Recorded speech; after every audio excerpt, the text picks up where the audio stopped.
There is a place on the Earth where two oceans very nearly touch, separated by a strip of land so narrow that a bird might cross it in a single, unhurried afternoon.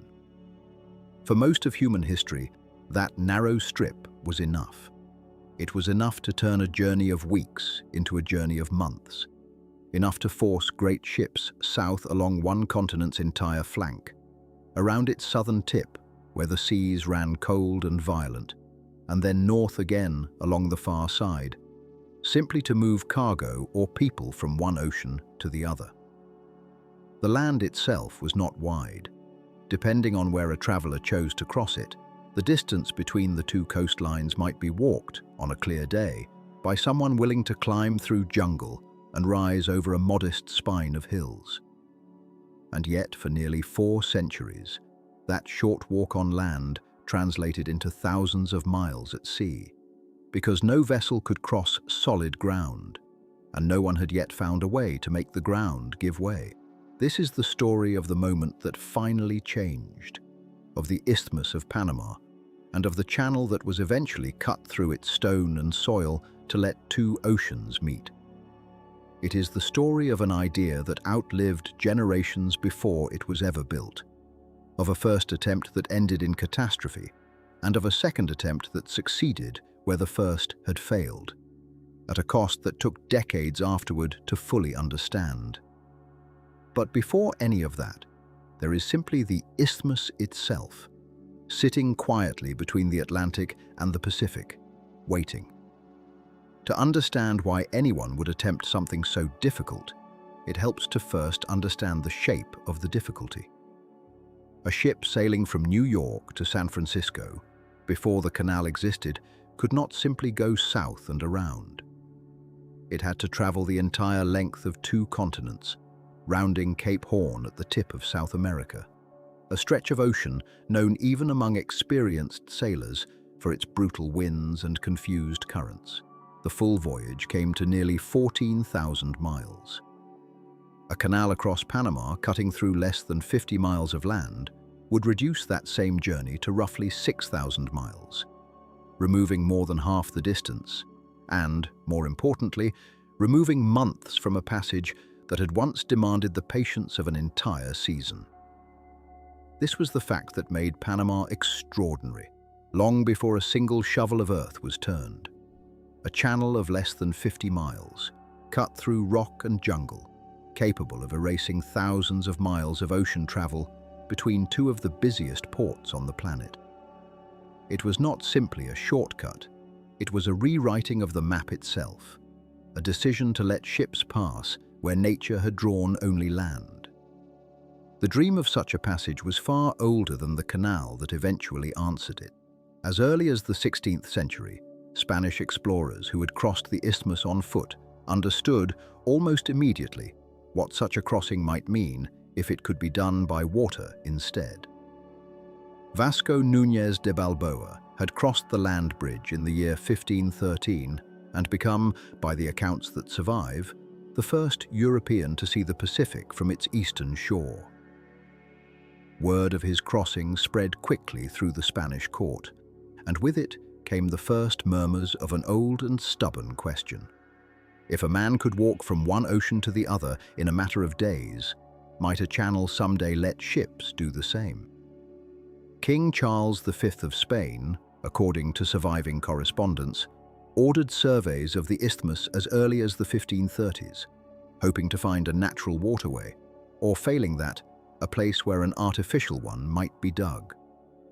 His engineers returned with reports of thick jungle, sudden hills, and rivers that ran the wrong direction for any easy channel. The technology of the age, dependent on hand tools, animal labor, and simple mechanical advantage, was in no way equal to the geography it faced. The surveys were filed away. The dream did not die, but it slept. For nearly 300 years afterward, it continued to sleep, stirring only occasionally when a new explorer, a new monarch, or a new engineer looked again at the map of the Americas and wondered aloud whether the old Spanish ambition might yet be revived. Ships continued to make the long journey around South America, their captains and crews accepting the extra months at sea as simply the cost of doing business between the oceans. Entire economies organized themselves around that long detour. Ports grew wealthy on the trade that passed through them precisely because ships needed to stop, resupply, and rest during such an extended voyage. The idea of cutting through Panama remained, for centuries, a subject for mapmakers and dreamers rather than for engineers and financiers. The ground itself seemed to discourage the attempt. Where the Isthmus of Panama was narrowest, it was also thick with rainforest, laced with disease-bearing insects that no one yet understood, and broken by a modest range of hills that any channel would need to somehow cross or cut through. It was, in the language of the surveyors who studied it across the centuries, a beautiful and terrible place, generous with its rainfall and merciless with its terrain. And yet the idea refused to disappear entirely. It surfaces again and again in the records of the 17th and 18th centuries, in the private papers of engineers who sketched possible routes they knew they would never have the resources to build, in the reports of colonial administrators who noted, almost wistfully, how much shorter the world might become if only the isthmus could be pierced. There is something quietly moving in this long patience, in the way an idea can persist for 3 centuries without ever finding the hands and the money and the will to bring it into being. Ambition, it seems, does not require immediate success to survive. It only requires that someone, somewhere, keep writing the idea down, keep passing it forward until the world itself changes enough to make the old dream suddenly practical. That change would not come until the 19th century, and it would come from an unexpected direction. It was not, in the end, Spain that returned to the old ambition, nor any power with historical claim to the isthmus. It was France, flush with the recent triumph of the Suez Canal, and confident that the engineering methods which had joined the Mediterranean to the Red Sea might be applied with equal success half a world away. It was the discovery of gold in California in 1848 that first made the old dream urgent again in a new way, as thousands of prospectors and settlers, desperate to reach the American West without the long sail around South America, began crossing the isthmus on foot and by rail, using a route through Panama that had existed for centuries but had never before carried so much traffic. It was the rise of steam power, which had already remade ocean travel and now made the idea of mechanized excavation, on a scale no earlier century could have attempted, suddenly plausible. And it was the expanding reach of global trade which made every month saved at sea worth an enormous sum to the merchants, shippers, and nations competing to move goods across the widening span of the modern world. All of these forces gathered slowly through the middle decades of the 1800s, each one adding weight to an ambition that had rested largely undisturbed since the age of the Spanish crown. Surveyors returned to the isthmus. Engineers debated competing routes, some favoring Panama, others insisting that Nicaragua, with its greater length but gentler terrain, offered a more sensible path. Financiers in Paris and London began to ask, seriously, whether the old dream of a passage between the oceans might finally be within reach. The isthmus, which had sat quietly for 3 centuries as ships sailed the long way around it, was about to become the site of one of the great engineering ambitions of the age, and one of its great failures, before it ever became a place of triumph. That is where this story begins in earnest, in the years just after the American Civil War and the completion of the Suez Canal, when a French diplomat and promoter named Ferdinand de Lesseps looked at a map of Panama and believed, with the same confidence that had carried him to success in Egypt, that here too the land could simply be persuaded to part for the sea. Before following him to Panama, though, it is worth sitting a moment longer with the isthmus itself, exactly as it was before anyone broke ground upon it. Green, humid, quietly indifferent to the ambitions gathering around it. a narrow strip of earth between two oceans that had waited patiently for nearly 3 centuries to discover whether this time, at last, someone would actually finish what so many others had only imagined. If this kind of story, an old ambition slowly meeting the tools finally capable of achieving it, is one that settles you into a restful frame of mind, you are welcome to stay a while longer and to consider subscribing for more chronicles of the great structures built across human history. There is no need to do anything more than listen. The isthmus is waiting, and so, soon enough, will be the French. By the 1860s, the world above and around that narrow strip of land had changed in ways the Spanish surveyors of the 16th century could never have anticipated. Railroads crossed continents. Steamships crossed oceans on schedules measured in weeks rather than seasons. Telegraph wires carried news between cities in minutes. Against this backdrop of accelerating speed and shrinking distance, the old detour around South America, the 14,000 miles between the Atlantic and Pacific coasts of the Americas, began to feel less like an unavoidable fact of geography and more like an insult to the age's growing sense of what human ingenuity might accomplish. It was in this atmosphere, charged with new confidence and new urgency, that the narrow Isthmus of Panama would finally, after 300 years of postponement, receive its first real attempt at a cut. In the city of Paris, in the years following his triumph at Suez, Ferdinand de Lesseps had become something more than a diplomat and promoter. He had become, in the eyes of much of France, a kind of proof, living evidence that the will of a determined man, backed by the capital of a confident nation, could rearrange the map of the world. He was not, by training, an engineer. He had spent his career in the diplomatic service, negotiating and persuading rather than calculating and measuring. But the desert canal that now carried ships between the Mediterranean and the Red Sea had made his name synonymous with the impossible made ordinary. And by the late 1870s, as the world's attention turned toward the narrow strip of land connecting North and South America, it was to de Lesseps that many looked for the vision and the funding and the sheer force of conviction that a Panama crossing would require. The confidence he carried with him to Panama was not manufactured for the occasion. It was earned, or at least it seemed to have been earned, by 10 years of construction in Egypt that had ended in success after early doubts of its own. At Suez, critics had said the desert sands would swallow any channel dug through them, that the two seas the canal was meant to join stood at different levels and would create currents no vessel could navigate, that the scheme was a fantasy dressed in the language of engineering. De Lesseps had raised the money anyway, assembled the workforce anyway, and when the canal opened in 1869, the ships had sailed through as promised, and the critics, for a time, had gone quiet. It was natural, perhaps inevitable, that a man who had silenced so many doubts once would believe he could silence them again.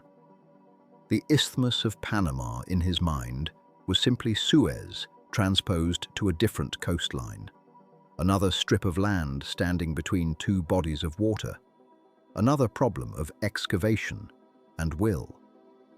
The France that gathered around this new ambition in the early 1880s was a nation eager for confirmation of its own genius. The wounds of the Franco-Prussian War, only a decade healed, had left a hunger for achievements that could restore national pride. And de Lesseps offered precisely that kind of achievement, grand, visible, and credited entirely to French engineering and French capital. An international congress convened in Paris in 1879 to consider the question of an interoceanic canal, and though delegates from several nations attended, and though a number of American engineers who had surveyed the isthmus themselves argued strenuously for a canal with locks, one that could rise and descend with the terrain rather than attempting to cut through it at a single level, the Congress voted, under de Lesseps's considerable influence, for a sea-level canal. It would be, if built as planned, a channel without gates or chambers. a level cut running from ocean to ocean, ships passing through it, exactly as they passed through Suez, with nothing to raise or lower them along the way. The decision carried a certain elegant simplicity on paper, and it was this simplicity, more than any careful study of the terrain itself, that seemed to guide much of the early enthusiasm. Investors across France, from great banking houses down to shopkeepers and rural priests who had saved modest sums over long careers, subscribed to shares in the Compagnie Universelle du Canal Interocéanique with the same trust they might once have placed in a government bond. The name de Lesseps on a prospectus was, for many small investors, guarantee enough. Newspapers printed optimistic timelines. Illustrated journals ran engravings of the canal as it would one day appear. Ships gliding calmly between green hillsides, the work of French genius laid open for the world to admire. It was money drawn not from speculation alone, but from something closer to faith. A belief that France, having already reshaped one isthmus, could not fail to reshape another. Not every voice in this chorus of confidence sang the same note, however, and it is worth pausing on those who did not. A handful of engineers who had traveled to Panama in preliminary surveys, and a smaller number of geographers and naturalists who had studied the region's climate and terrain from published accounts, raised concerns that were, in hindsight, remarkably precise in their warnings. Panama was not Egypt, where Suez had offered a broad, flat desert of predictable sand, largely free of the diseases that plagued more humid regions. Panama offered dense rainforest, mountainous terrain rising sharply from both coasts, and a climate so wet that entire seasons passed under nearly continuous rain. The isthmus received, in an average year, several times the rainfall of the Suez route, and that water did not simply fall and drain away. It saturated the ground, swelled the rivers, and turned excavation sites into standing pools within hours of a downpour. A French engineer named Armand Reclus, among others who had surveyed the route, had noted these conditions with some care in his reports. But reports, however carefully written, rarely compete successfully against a hero's reputation and a nation's collective enthusiasm. And de Lesseps, whether from genuine conviction or from the momentum of his own legend, dismissed the warnings as the caution of men who lacked his vision. The plan that emerged from this atmosphere was, in its ambition, almost breathtaking. The canal would run some 50 miles from the Caribbean coast to the Pacific, cutting directly through the continental divide at a place called Culebra, where hills rose several hundred feet above sea level, and where the rock beneath those hills had never been properly tested by anyone who intended to remove it entirely. There would be no locks, no mechanical lifting of ships from one elevation to another. The engineers in Paris, drawing their plans on broad tables far from the isthmus itself, proposed simply to dig deep enough and wide enough that the land at Culebra would be carried away in its entirety, leaving behind a level channel through which ships could pass as if the mountain range had never stood there at all. It was, in essence, an attempt to erase a piece of the continental divide by main force of shovel and dynamite and steam-powered dredge, an ambition that dwarfed even the considerable achievement at Suez, where the terrain, whatever its difficulties, had never required cutting through the spine of a continent. The engineers and investors who assembled around this plan did so with a confidence that seems, from the distance of history, almost willfully incomplete. French technical expertise was real and considerable. The nation's engineers had built railways and bridges and canals across Europe and its colonies, and the machinery that would eventually be shipped to Panama represented some of the most advanced excavation technology available anywhere in the world. What was missing was not skill, but experience with this particular kind of terrain. This particular combination of geology and climate and disease that made Panama, in the estimation of engineers who came to know it well, one of the most difficult places on Earth to conduct large-scale construction. The men who drew the plans in Paris had studied maps and elevation charts. Very few of them had stood in the isthmus itself during the rainy season, had felt the ground shift beneath their boots after days of unrelenting downpour, had watched a carefully surveyed hillside slump sideways into a half-dug trench overnight. When the first waves of French engineers, laborers, and administrators began arriving on the isthmus in the early 1880s, they came prepared, in their own minds, for a difficult but manageable engineering project, something akin to Suez with more vegetation. What they found instead was terrain that seemed almost designed to resist the very methods that had succeeded in Egypt. The rainforest pressed close against every cleared space, regrowing with a speed that seemed to mock the labor spent clearing it. The rain itself arrived not as an occasional inconvenience, but as a near-constant presence for much of the year, transforming excavation sites into lakes of red mud within a single afternoon, and turning the careful surveys drawn in Parisian offices into documents that bore only a passing resemblance to the ground the workers actually faced each morning. At Culebra, where the plan called for cutting straight through solid rock, the engineers discovered instead a mixture of loose shale, clay, and unstable rock formations that shifted and slid with a persistence that no amount of dynamite or excavation seemed able to permanently overcome. A cut made one week might, after a season of rain, show new slides and collapses the next, undoing progress that had taken months to achieve. It was in this growing awareness, quiet at first, and confined largely to the engineers on site rather than the shareholders in Paris, that the first unease began to settle over the French enterprise. The men who had arrived on the isthmus with confidence, borrowed from Suez, found themselves, within their first weeks and months, confronting a landscape that answered every assumption with a complication. The jungle did not clear the way the desert had cleared. The rock did not hold the way the sand had held. The rain did not pause the way the dry season had once paused over Egypt, allowing months of steady work between storms. Letters sent back to France in these early years still carried, for the most part, a tone of professional optimism, the studied calm of men reporting to investors who wished to hear that all was proceeding according to plan.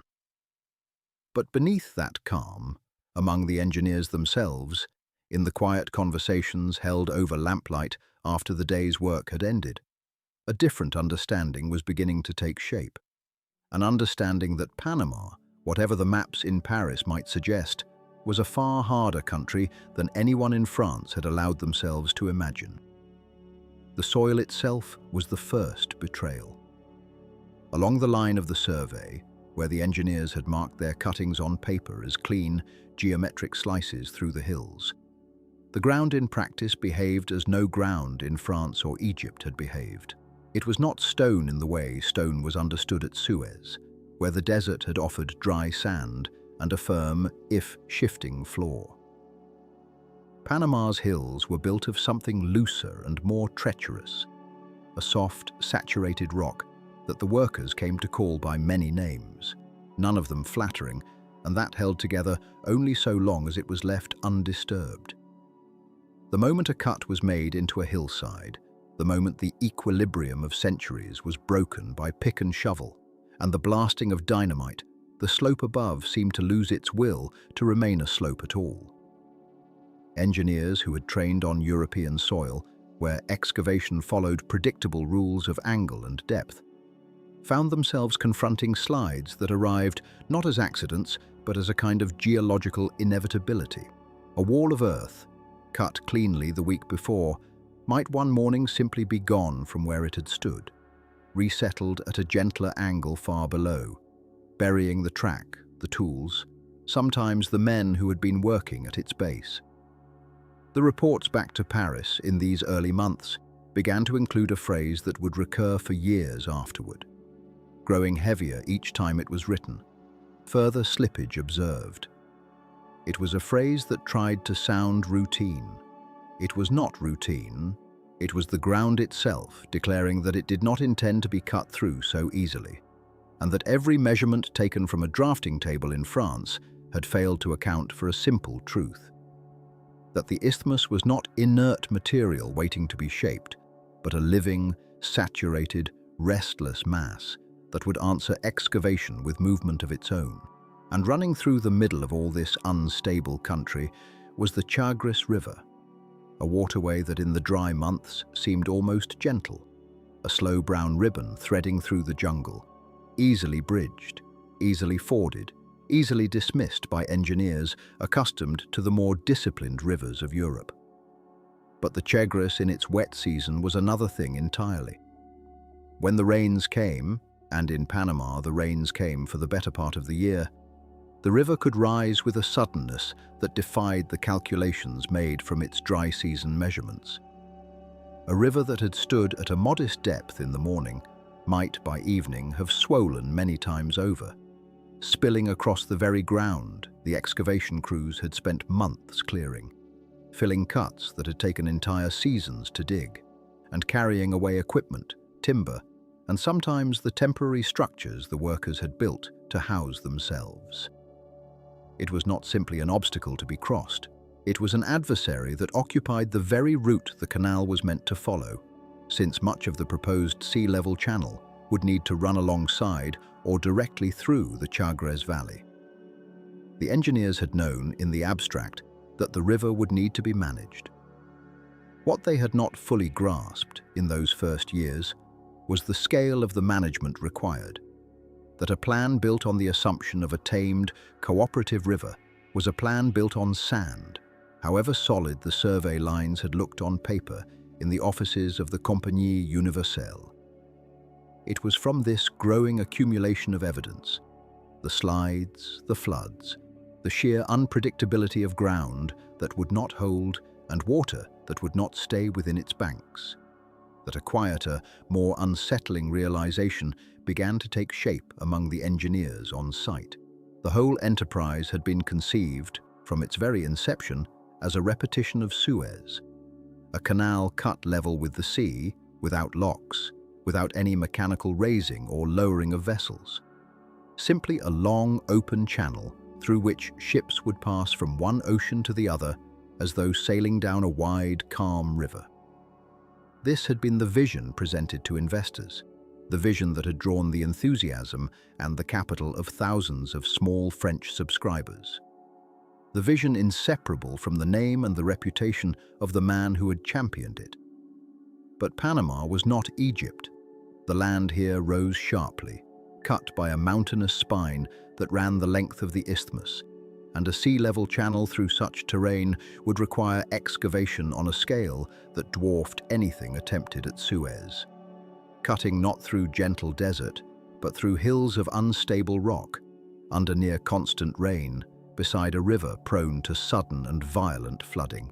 The engineers who understood the geology best began, cautiously at first, and then with increasing insistence, to suggest what many did not wish to hear: that a sea-level canal, as originally promised, might not be achievable here at all, not within any reasonable span of years, not within any budget that investors in Paris might be persuaded to provide. Some proposed, in memoranda that were read and set aside rather than acted upon, that locks might be necessary after all, a system of raised water and controlled chambers, rather than one continuous open cut. Such proposals were met in the early years with resistance from those who had staked both fortune and reputation on the promise of a channel level with the sea, and so the work continued for a time along the original design, even as the evidence against its feasibility continued to accumulate in the survey reports and the increasingly guarded language of engineers writing home. Alongside this creeping uncertainty about the very shape the canal would take, another danger moved through the workforce, silent and far more devastating than any landslide or flood. It appeared first as scattered cases, a worker taken suddenly with fever, sweating through the night in one of the wooden barracks, dead within days, or recovering, weakened, only to see a bunkmate fall ill in turn.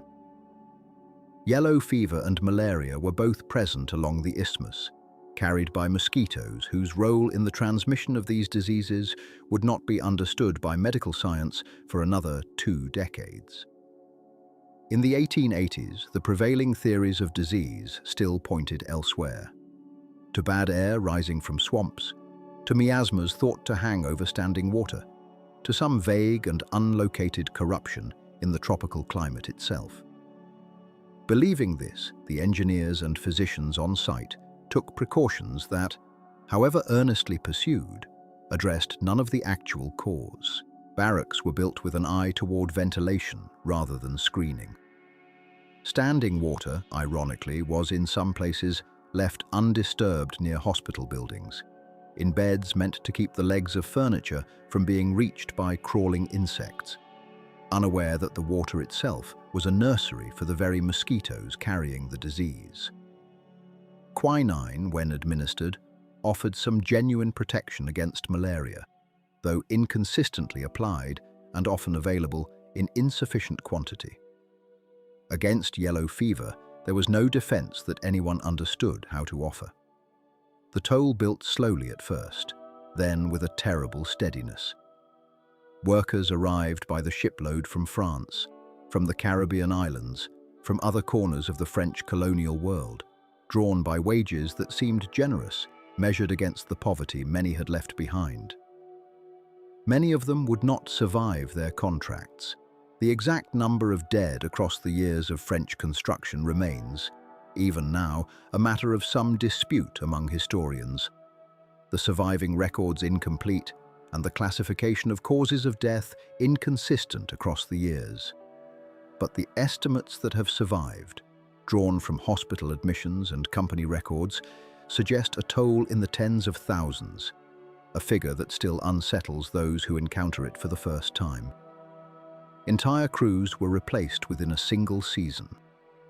Engineers who had come to Panama with technical training and professional ambition found themselves instead attending to an endless procession of illness, their letters home growing sparser on the subject of progress and more heavy with the plain, restrained language of loss. A colleague gone, a foreman buried, a work gang reduced by half within a matter of weeks. There was no melodrama in these letters, no attempt at literary horror. The men who wrote them were, for the most part, simply trying to convey to families and directors an accumulating reality too large to dramatize. And so they wrote of it in the same measured tone they might have used to report on rainfall or on the tonnage of earth removed. Because to write otherwise, perhaps, would have been to admit something they were not yet prepared to admit. By the middle years of the 1880s then, the Compagnie Universelle found itself pressed from every direction at once. The ground refused to hold the shape cut into it. The river refused to remain within the limits assigned to it on the survey maps. The design itself, the sea-level vision that had drawn the company's investors and lent the project its aura of inevitable triumph, was beginning to look, in the private judgment of the engineers who best understood the terrain, less like a certainty and more like a wish. And beneath all of this, quietly, relentlessly, the Fevers continued their work, indifferent to nationality or rank, taking laborers and engineers alike, adding to the growing ledger of loss, even as the company's expenditures climbed far beyond what had been budgeted in Paris. Money was being spent faster than earth was being moved. Lives were being spent faster than either. The optimism of those early lamplit conversations had not vanished entirely, not yet, but it had begun to carry within it a strain that grew heavier with each passing season, a pressure building towards something that neither the engineers on site nor the directors in France could yet bring themselves to name. By the late 1880s, that unnamed pressure had become impossible to ignore, though for a long while it was ignored anyway, because to acknowledge it fully would have meant acknowledging that the great enterprise itself was failing. The Compagnie Universelle du Canal Interocéanique, the company that Ferdinand de Lesseps had built on the strength of his name, and the memory of Suez had raised money from hundreds of thousands of ordinary French citizens, small investors who had trusted a familiar face and a familiar promise.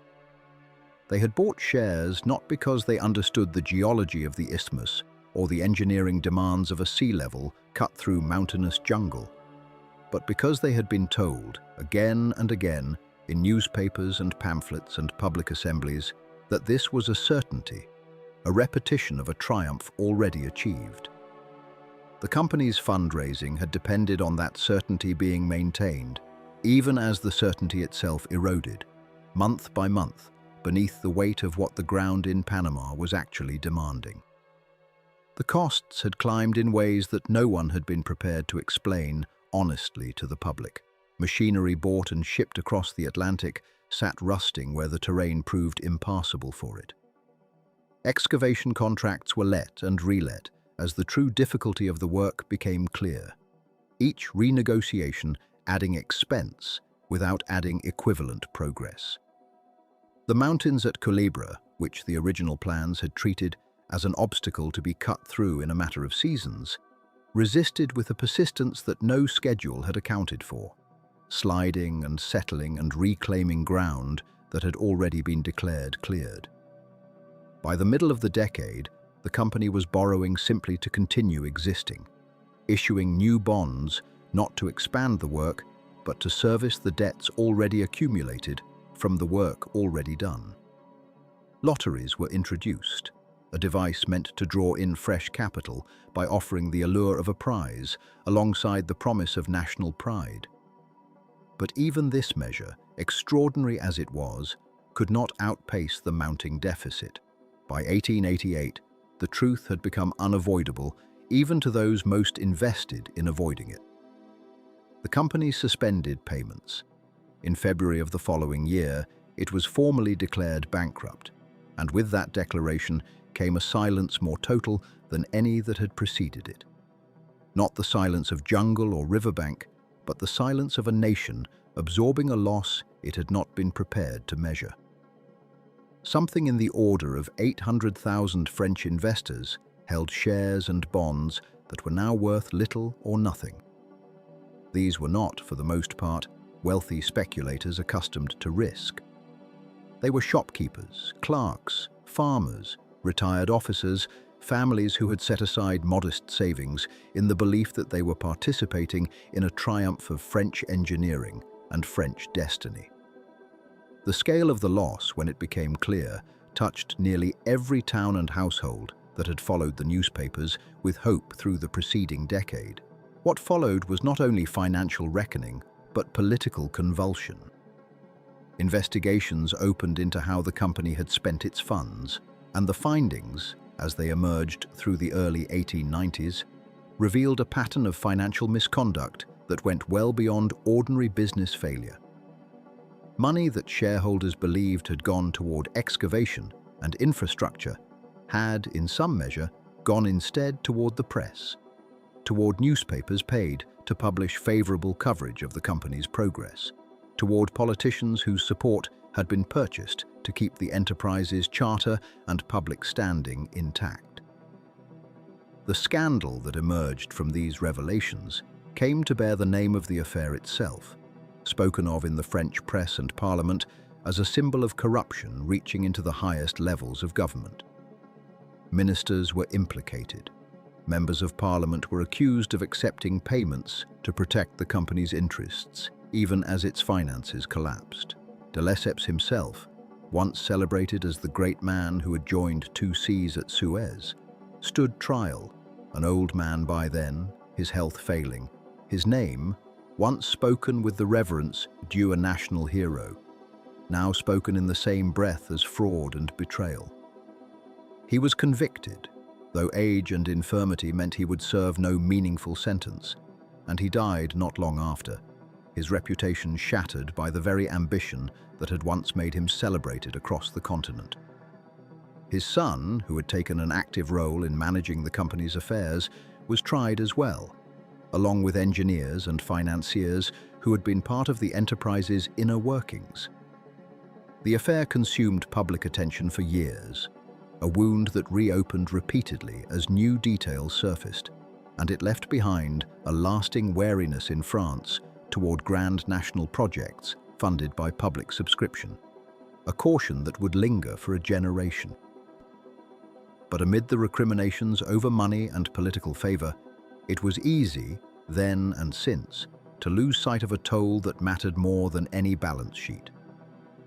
Before the company's collapse was ever formalized in a courtroom or a parliamentary inquiry, it had already been paid in full by the men who had gone to Panama and never returned.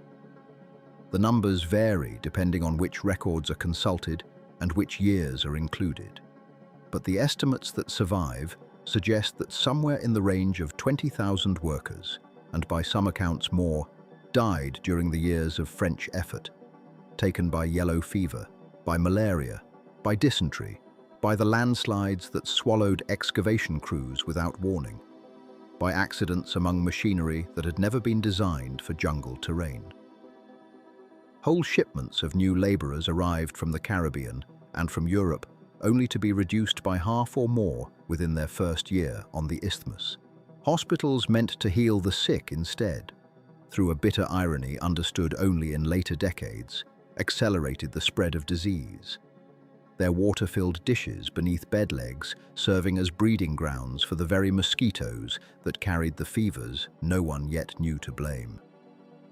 This was the true cost of the isthmus crossing, paid in a currency no bankruptcy filing could record. Men whose names, in most cases, were never inscribed on any monument, whose graves, where they existed at all, were marked simply and briefly before the jungle reclaimed the ground around them. And it should be said, too, that for all the money lost and all the lives spent, the earth itself had already been moved in substantial measure before the collapse arrived. Estimates suggest that something on the order of 70 million cubic yards of material had been excavated by the time work ceased. A volume of earth and rock that, whatever its ultimate insufficiency against the scale of the whole task, represented years of grinding labor and genuine, if incomplete, progress. The Culebra Cut, in particular, bore the visible scars of this effort, a wound driven deep into the continental divide, walls of raw earth rising on either side where the mountain had been forced to yield, even if it had not yet been forced to yield enough. When the company folded, the work simply stopped, in the abrupt and total way that grand enterprises stop when the money behind them disappears. Machinery was left where it stood. Locomotives, steam shovels, dredges, cranes, the entire mechanical apparatus of a modern industrial effort abandoned mid-motion, as though the men operating it had simply walked away one afternoon and never come back, which, in a great many cases, was very nearly the truth. For more than a decade afterward, this equipment sat exposed to the humidity and rainfall of the isthmus, rust spreading across boilers and gear housings, vines climbing the frames of cranes that would never lift another load, the jungle reasserting itself along the edges of a cut that had been carved with such expense and such sacrifice, only to be left half-finished and silent. Travelers who passed through in those years described a landscape of ruin that felt almost archaeological already, though barely a decade had passed, as if the jungle had a particular hunger for reclaiming what had briefly been taken from it, and no patience at all for waiting. It became easy, in the years and even the generations that followed, to speak of the French effort in Panama as a simple story of folly, a tale of hubris undone by tropical disaster, a cautionary parable about the limits of European ambition against an environment it did not understand. There is truth folded into that telling, but not the whole truth. The French effort was undermined not primarily by incompetence, though mistakes were certainly made, but by an underestimation shared by nearly everyone involved. An underestimation of the geology of the divide, which shifted and slid in ways the sea level plan had never accounted for. And above all, an underestimation of disease, whose true cause remained unknown to medical science for years yet to come. No engineer of the period, however skilled, could have solved a problem whose source they could not identify. The tragedy of the French Panama effort was not that it aimed too high, but that it aimed without the knowledge that later decades would take for granted. For more than 10 years after the collapse, the isthmus was left to that silence, the machinery rusting, the cut standing half-carved and abandoned, the graves scattered and largely unmarked, the dream deferred but, as it would turn out, not yet finished. Somewhere in the years ahead, on the far side of that long quiet, a new nation would look again at what had been left behind and decide, for reasons of its own ambition and strategy, to take up the work the French had been forced to abandon. By the final years of the 1800s, the United States had begun to look upon the isthmus with an interest that was less about wonder than about position. The nation had grown wide across a continent, and with that width had come a new kind of restlessness. A fleet on 2 oceans that could not easily reach one another. A Pacific coastline that felt, in matters of war and trade alike, further from Washington than the ports of Europe. When the battleship Oregon was called east during the war with Spain in 1898, it had been forced to travel the entire length of South America to reach the Caribbean, a voyage of more than 2 months around the tip of a continent, arriving only after the fighting it had been summoned for was nearly finished. The lesson taken from that voyage was quiet but lasting. A nation with ambitions on both oceans could not afford to have its ships sail around an entire hemisphere to move between them. The isthmus, so narrow on any map, became in the minds of naval planners and presidents a matter not of convenience but of strategy. A gap that, if closed, would let warships and cargo alike pass in days rather than months, and would let American trade reach the Pacific markets that other nations were already courting. The interest was not new.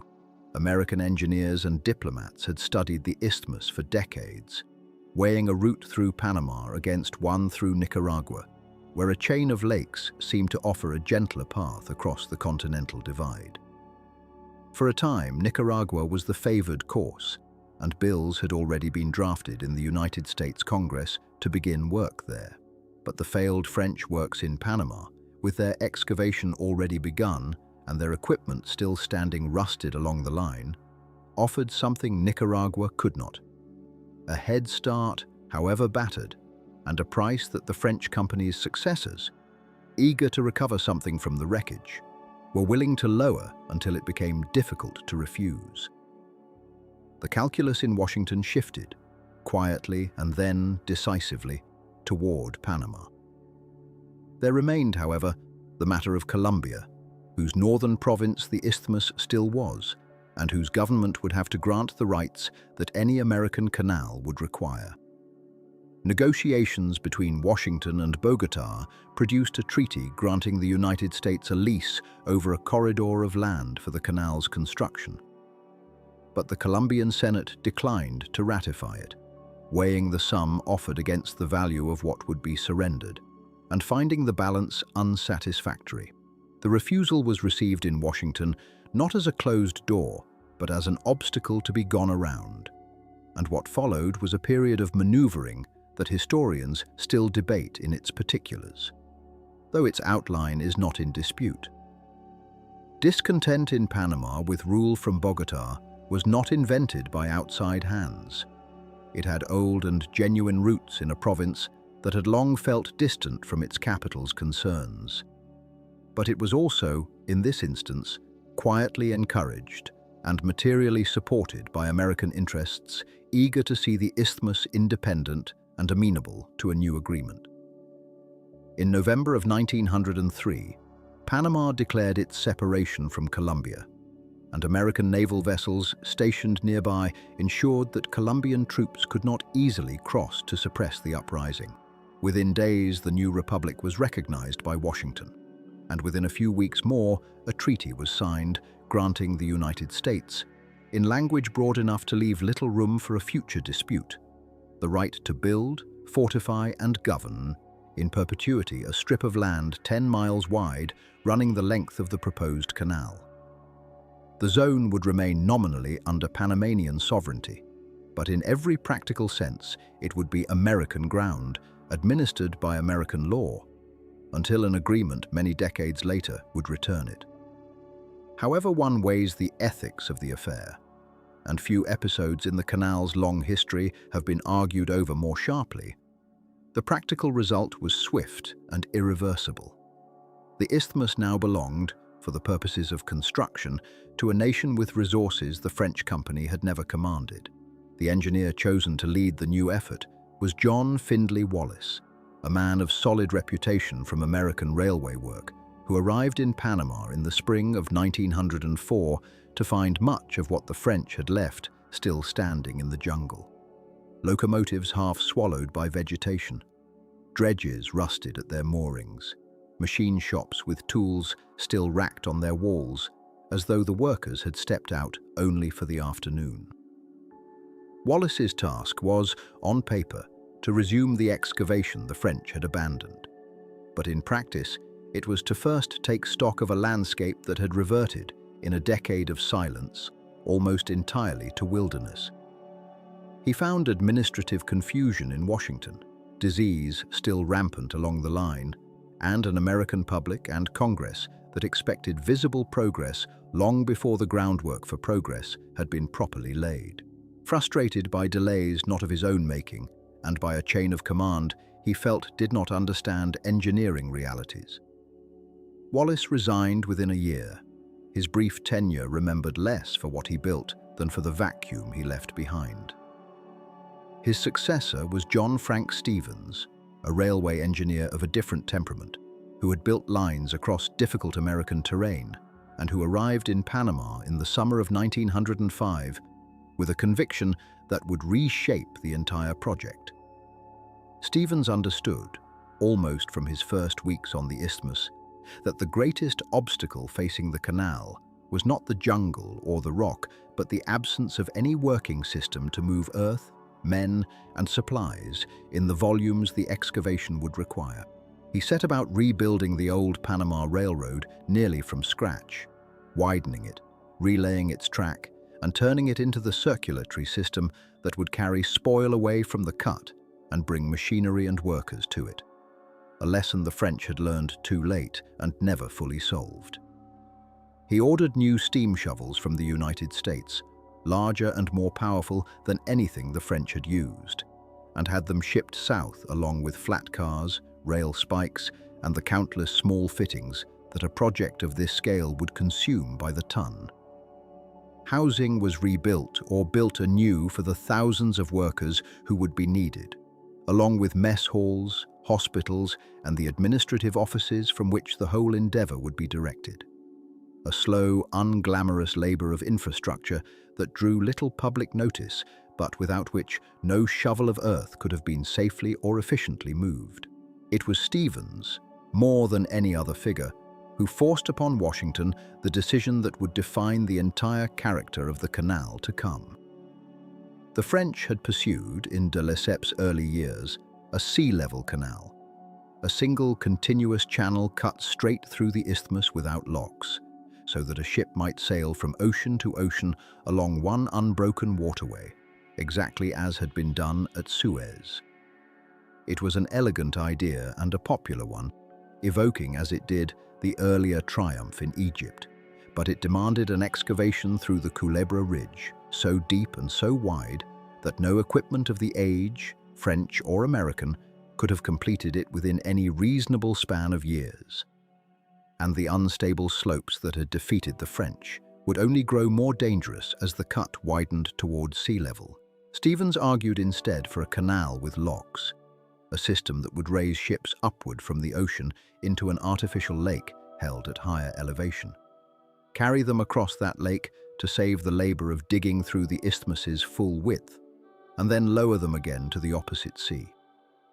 It was, in its essence, an admission that the land could not simply be leveled to the water's will, and that the water would instead have to be lifted to meet the land part way. The proposal met resistance in Congress, where the sea level plan still had its defenders, but a board of consulting engineers was convened, and though its members were divided, the recommendation for locks prevailed, endorsed finally by President Roosevelt himself. It was, though few recognized it in the moment, the single decision that made the canal buildable at all within any human time frame, trading the poetry of an unbroken channel for the plain mechanics of raising and lowering ships between chambers of controlled water. With that decision settled, the work that remained came down to two adversaries the French had never truly conquered, and which the Americans now understood they would have to defeat before any lock or channel could rise. The ground itself, unstable and unwilling wherever the cut ran deepest, and the disease that had taken more lives on the isthmus than any landslide ever would. Neither problem could be solved by ambition or by capital alone, and both would demand a patience and a method the earlier attempt had never possessed. It was toward these two quiet, stubborn enemies, the earth beneath Culebra and the fever in the air, that the new effort now turned its full attention, understanding, in a way the French had not, that no railway, no steam shovel, and no lock gate would matter at all until the ground could be trusted to hold, and the men could be trusted to survive long enough to dig it. It was in this understanding that the American effort found its first true engineer, though he carried no transit or level and had never set a stake in the ground. His name was William Crawford Gorgas, a physician from the United States Army, and the instrument he brought to Panama was not steel or steam, but a theory that most of the medical world still regarded with open suspicion. For decades, the accepted explanation for yellow fever and malaria had rested on the idea of miasma, the belief that disease rose from foul air, from the rot of vegetation and the exhalations of swamps, and that a sickly place made a sickly population simply by being breathed in.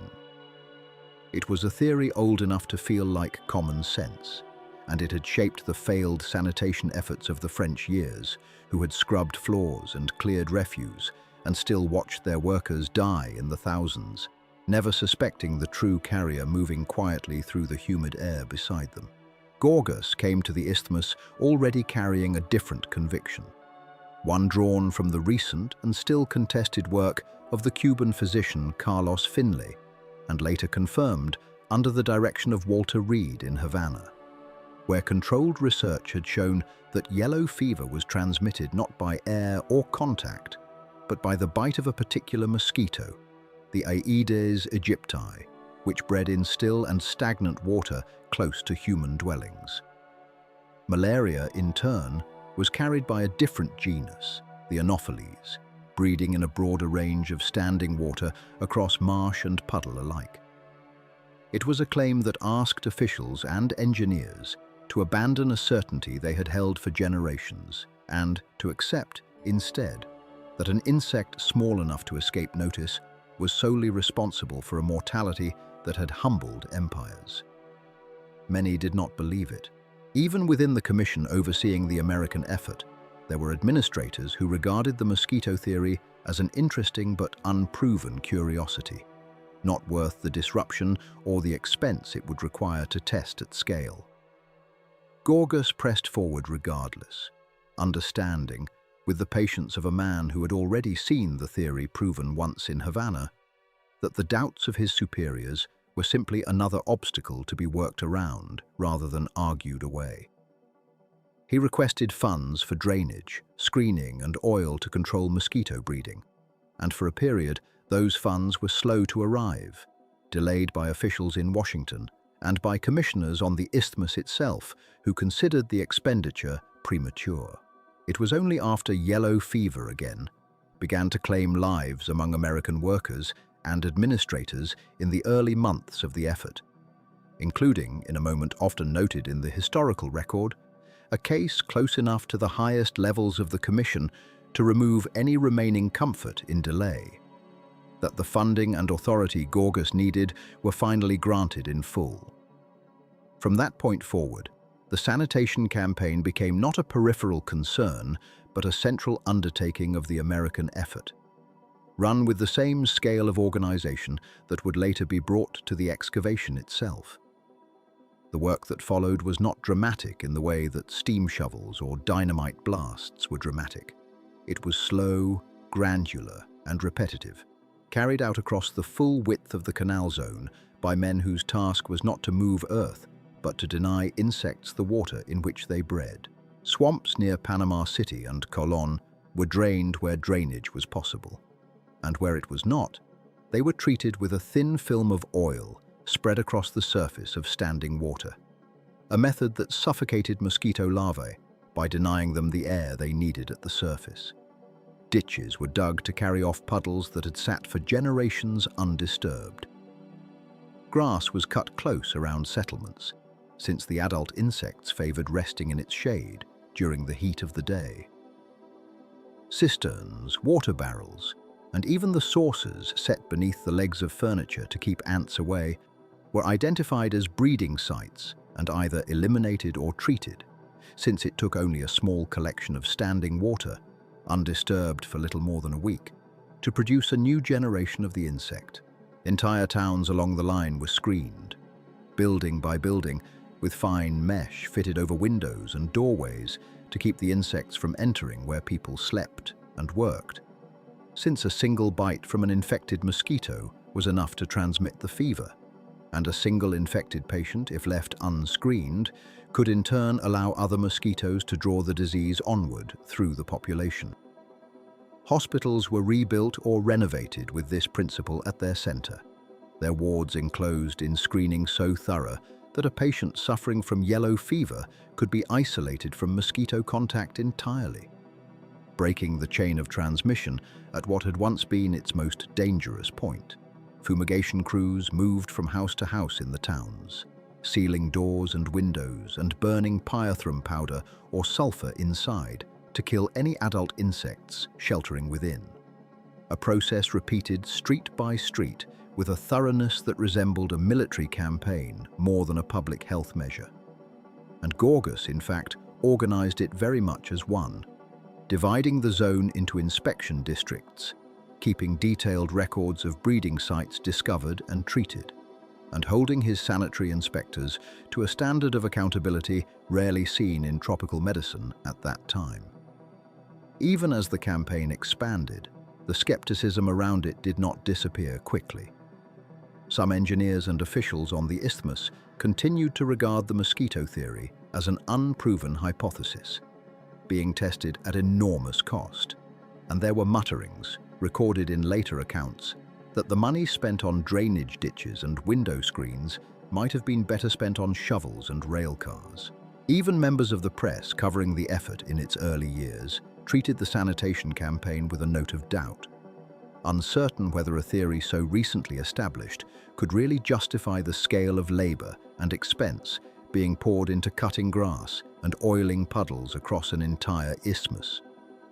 Gorgas continued without pause, understanding that the proof would not come from argument but from the mortality tables themselves, and that patience, applied consistently over months and years, would settle the question more completely than any debate could.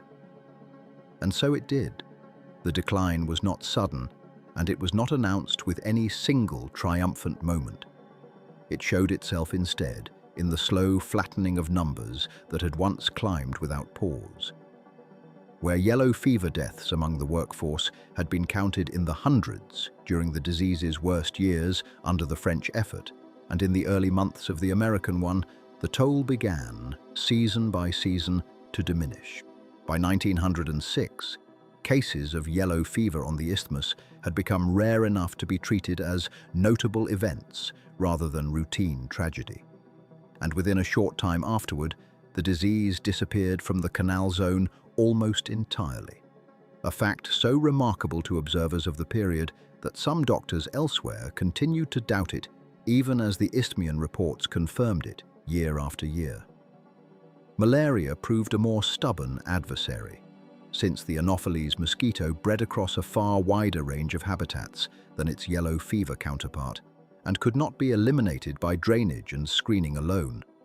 But even its toll declined steadily as the sanitary campaign matured, falling year upon year, even as the workforce building the canal grew larger and the excavation itself expanded into more remote and undrained stretches of jungle. There was no parade held for this accomplishment, no ceremony to mark the year the fever numbers finally fell below the threshold of crisis. It arrived instead as an absence, as workers who did not fall ill, as hospital wards that stood half empty where they had once overflowed, as engineers and laborers alike who began to speak of the isthmus as survivable, rather than as a place one endured only until it killed you. It was, in its way, the quietest victory of the entire American effort, and also its most essential one, since without it, nothing that followed could have taken place at all. The French had brought talent, capital, and ambition to Panama, and had lost all three to a killer they could not identify, let alone control. The Americans, for all their engineering resources and organizational will, would have met the same fate had Gorgas's methods failed to take hold, and the men who now returned in growing numbers to the stalled excavation at Culebra did so on ground that had, for the first time since construction began decades earlier, become fit to sustain the sustained human labor the project would require.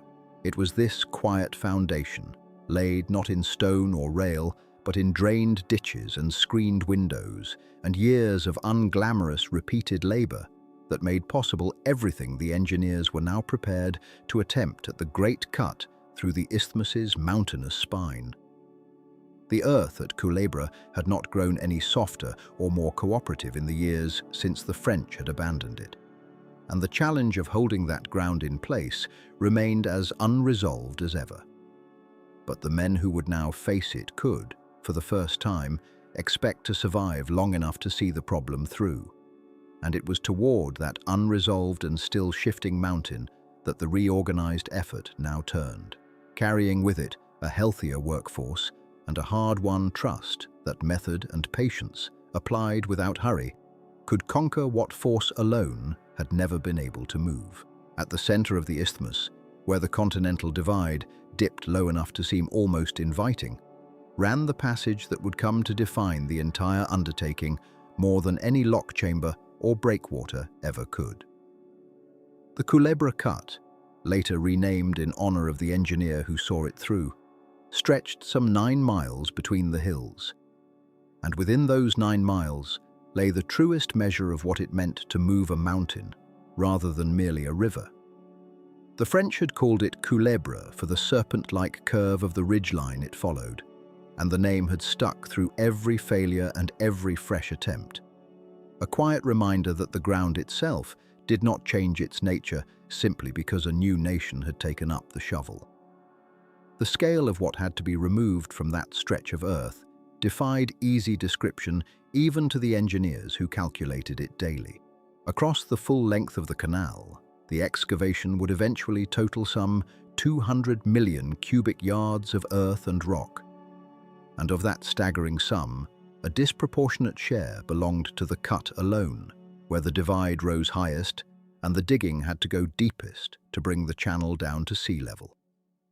Steam shovels, more than 100 of them at the height of the work, moved along the terraces day and night, their booms swinging and their buckets biting into rock that had waited millions of years to be disturbed.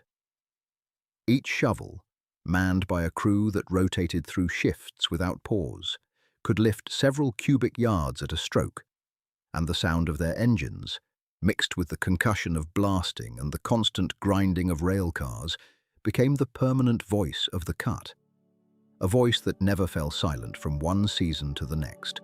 The work proceeded in benches, wide terraced steps cut into the hillsides so that shovels could operate on several levels simultaneously, each level feeding spoil down to waiting trains below. Dynamite went first, loosening the harder strata so the shovels could follow, and the two processes ran in a kind of relay that rarely broke stride. Yet for every yard gained by blast and bucket, the earth found new ways to answer back, and nowhere was that answer delivered more persistently than in the landslides that came to define the cut as much as the machinery did. The geology of the divide, it turned out, was far less stable than any survey had suggested. Layers of clay, shale, and volcanic rock lay folded against one another at odd angles, saturated by the rains and prone to slipping. The moment the excavation removed the weight that had held them in place for ages. A slope that appeared solid one week might, after a hard rain or simply under its own accumulated pressure, slump forward in the night and bury in mud and broken rock a section that gangs had labored for months to clear. The engineers gave these slides names, tracked their movement with survey stakes, and in some cases watched helplessly as ground they had already finished sank slowly back into the cut, undoing weeks of progress in a matter of hours. The Cucaracha slide on the eastern bank became infamous for its persistence, creeping downward again and again no matter how many times it was dug out, until it seemed at times less an obstacle to be removed than a permanent tenant of the cut, one that simply had to be managed rather than defeated outright.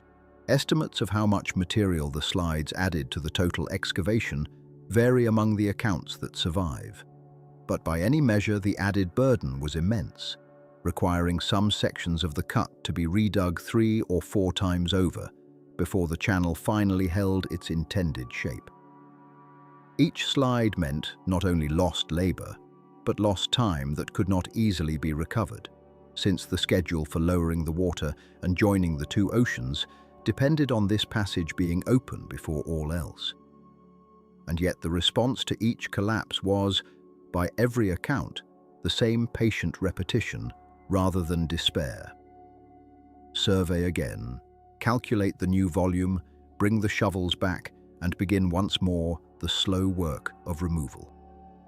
Moving that removed material away from the cut without halting the shovels required its own quiet feat of engineering, one that in later years received far less attention than the digging itself, but proved no less essential to it.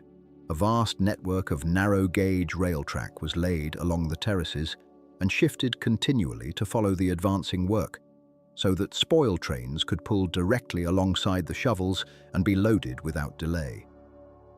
Flat cars fitted with a system of plows and unloading devices allowed the trains to dump their loads at the dumping grounds with remarkable speed. The spoil itself put to use building up the massive earthen dam at Gatun and filling in sections of swamp and lowland elsewhere along the line. Track-shifting machines, devised specifically for the purpose, could lift and relocate entire sections of rail in a single pass, allowing the operation to keep pace with shovels that might advance the working face by a considerable distance within a single week. The coordination required between shovel crews, track gangs, and train dispatchers was constant and exacting, for a single stalled train could back up the entire chain of excavation behind it, and the men who managed that choreography became as essential to the enterprise as the engineers who designed the locks. Behind every shovel and every rail car stood the men whose labor made the numbers possible, and their presence along the cut gave the work a human texture that the tonnage figures alone could never convey. The great majority of the laborers were West Indian men, drawn primarily from Barbados and other islands, recruited under contracts that promised a wage modest by any standard, but still far beyond what most could earn at home. They worked the drills, hauled the loose rock, set the charges under supervision, and lived in barracks and villages built along the line.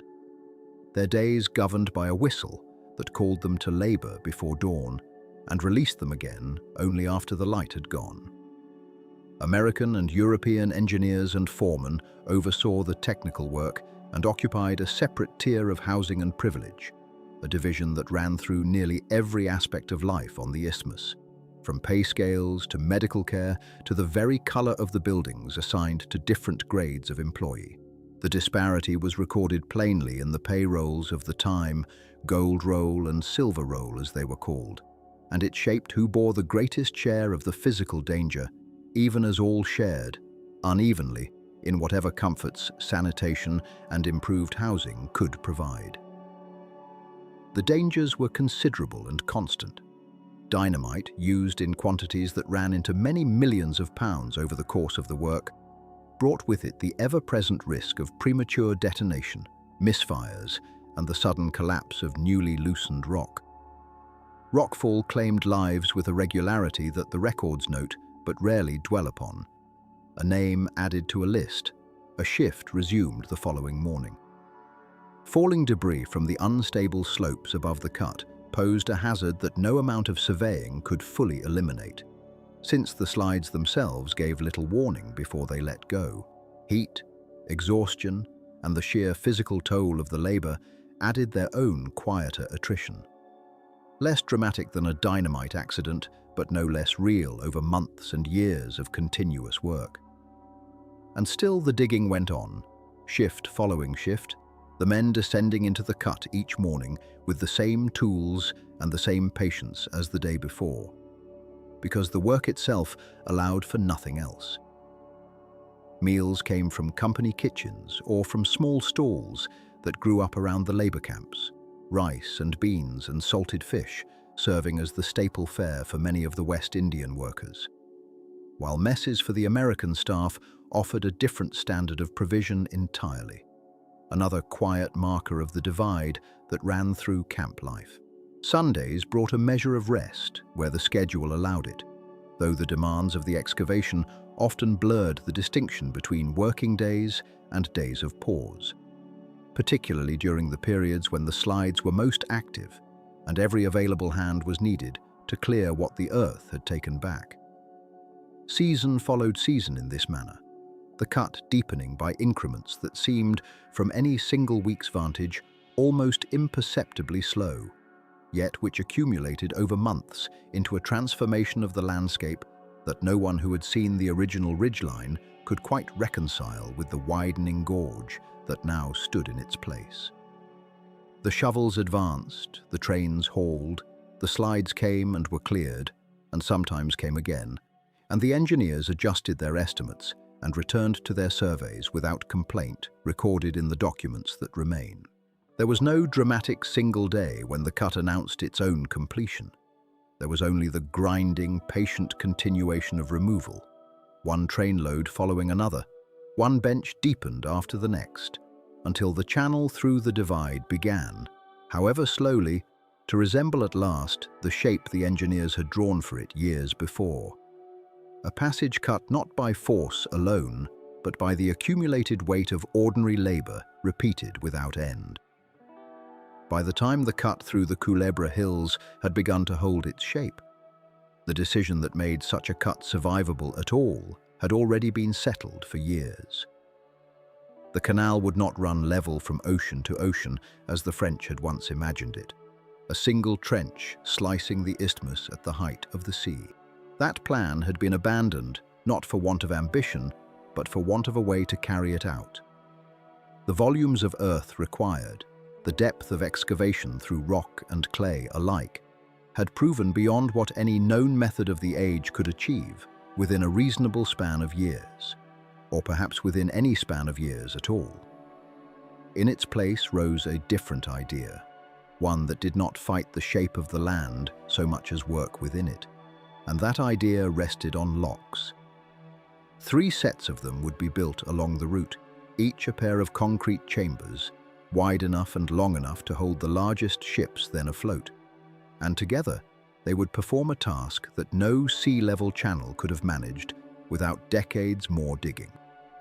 They would lift each vessel gently and in stages, very nearly 100 feet above the surface of the ocean it had just left, carry it across the elevated heart of the isthmus, and lower it by the same increments back down to sea level on the far side.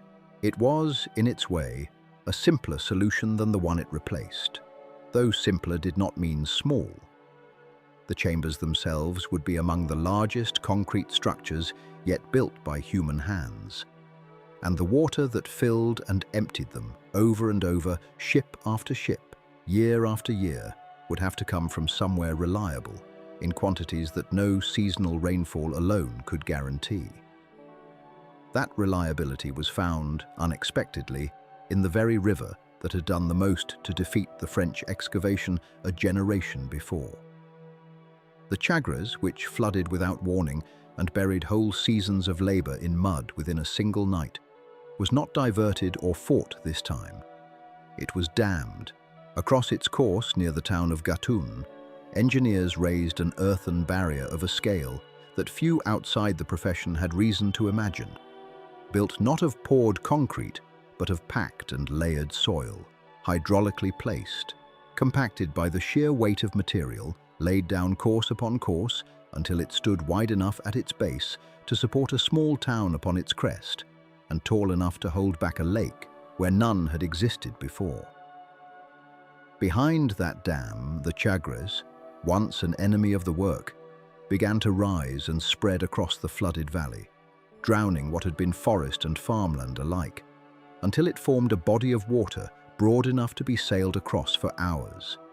A lake that did not exist on any chart before the dam was closed, and that would afterward carry ships for more than 20 miles across the very heart of the isthmus. The lake solved two problems that had once seemed unrelated. It gave the canal its central channel, a stretch of navigable water requiring no further excavation beyond what the flooding itself accomplished. And it gave the lock system its water supply, an elevated reservoir sitting nearly 90 feet above sea level, from which water could be released downward through the chambers by nothing more than the pull of gravity itself. No pumps would be needed to raise a ship from ocean level into the lake, and none would be needed to lower it again on the far side.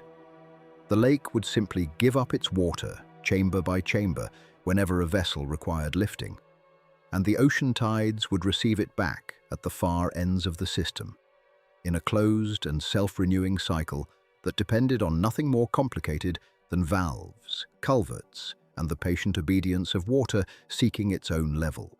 It was, by the account of the engineers who designed it, among the most elegant solutions in the entire work, precisely because it required so little continuous effort to operate once it was built. The labor was to be spent once in construction, and after that, the mechanism would run on gravity for as long as the lake itself endured. The building of the locks themselves consumed years and an almost unimaginable quantity of material. At Gatun, near the northern end of the elevated route, a flight of 3 chambers was raised in a single continuous structure, lifting ships the full height from sea level to the lake in 3 successive stages. Farther south, at Pedro Miguel, a single chamber handled part of the descent toward the Pacific, and at Miraflores, closer still to the ocean, 2 further chambers completed the drop to tidewater. Each site became its own small city of construction, with cableways strung overhead to carry buckets of wet concrete across the excavated pits, and with mixing plants running day and night to keep pace with the demand. The concrete itself was measured not in loads or wagons, but in millions of cubic yards across the full course of the project, an amount so large that the engineers built dedicated crushing and mixing facilities near the sites simply to keep the material moving, fast enough to meet the pouring schedule without interruption. The formwork required to shape that concrete into walls, culverts, and chamber floors was itself a work of considerable engineering. Timber frames built and rebuilt in sections as each pour was completed, and the forms stripped away to be reused elsewhere along the line. The walls of the lock chambers rose in lifts, each layer of concrete allowed to begin its curing before the next was placed atop it, so that the structure grew not in a single continuous pour, but in a patient sequence of additions, each bonded to the last, each inspected before the work proceeded further. Within those walls, engineers embedded a network of culverts, some large enough for a man to walk upright inside them, through which the water itself would travel when the time came to fill or empty a chamber. These conduits ran the length of the lock walls and beneath the floors, connecting to the lake above and to smaller openings in the chamber floor through which water could rise or fall without ever requiring a mechanical pump to move it. It was this gravity-fed design, more than the scale of the concrete alone, that the engineers of the project would later point to as the quiet triumph of the lock system. To lift a ship, valves at the upper end of a chamber were opened, and lake water simply flowed downward through the culverts and up through openings in the chamber floor, filling the lock until its level matched the water above, at which point the gates between them could be opened, and the ship could pass through under its own power into the higher level. To lower a ship, the process ran in reverse. Valves opened at the lower end, allowing water to drain away toward the next chamber or toward the sea itself, the level inside falling steadily until it matched the water beyond. No engine strained to lift the weight of a ship. The water did all of that work, moving only because one level sat higher than another and gravity required it to seek its balance. The chambers filled or emptied in a matter of minutes, a span of time that seemed almost implausibly short given the volumes involved. Yet the calculations held, and when the culverts were finally tested with water, they performed very nearly as the drawings had promised years before. Moving a ship through the narrow confines of a lock chamber, however, required more than the water itself. A vessel proceeding under its own steam risked drifting against the concrete walls in the confined space, and so the designers introduced a system of small electric locomotives, mounted on cog rails built into the top of the lock walls on either side, which would take hold of a ship by cable as it entered the chamber and guide it gently through the center of the passage, holding it steady against any drift while its own engines provided the forward motion. These locomotives came to be called mules, a name borrowed without much ceremony from the animals that had once towed barges along older canals in a much earlier age, though these mules ran on electricity rather than oats, and they climbed the steep inclines beside the lock walls on their own geared wheels, matching their pace to whatever speed the transiting ship required. 4, 6, or 8 of these small engines might be assigned to a single ship depending on its size, 2 or more on each side, holding the vessel in careful balance as it passed through each chamber in turn. By the years in which the concrete at Gatun, Pedro Miguel, and Miraflores had begun to take its final and permanent shape, the locks were no longer an idea confined to drawings and calculations, but a physical presence rising from the excavated ground, their walls climbing course by course in the tropical heat. Curing slowly beneath canvas coverings meant to shield the fresh concrete from the punishing sun and the sudden downpours that could still, even after everything the engineers had learned about the isthmus, arrive without much warning. Workers moved along the tops of the rising walls, checking forms, inspecting the embedded culverts, watching for any sign that the pores had failed to bond as intended. The concrete hardened in stages, grey and raw at first, weathering slowly toward the color it would carry for the rest of its working life, and around it, the lake continued to rise behind its earthen dam, patient and enormous, gathering the water that would, before long, be asked to lift ships bound from one ocean into the arms of the other. Beneath the locks and the great earthworks, and behind every figure quoted for tonnage, moved or cubic yards excavated, there existed another structure entirely, one built not of concrete or steel, but of thousands of individual lives. Each carried through the isthmus on its own quiet current of labor. The canal was, in this sense, 2 projects at once. There was the visible one, rising in walls and gates and channels, and there was the invisible one, made of wages paid, meals eaten, and nights spent in barracks and tents, scattered along the line from the Atlantic to the Pacific.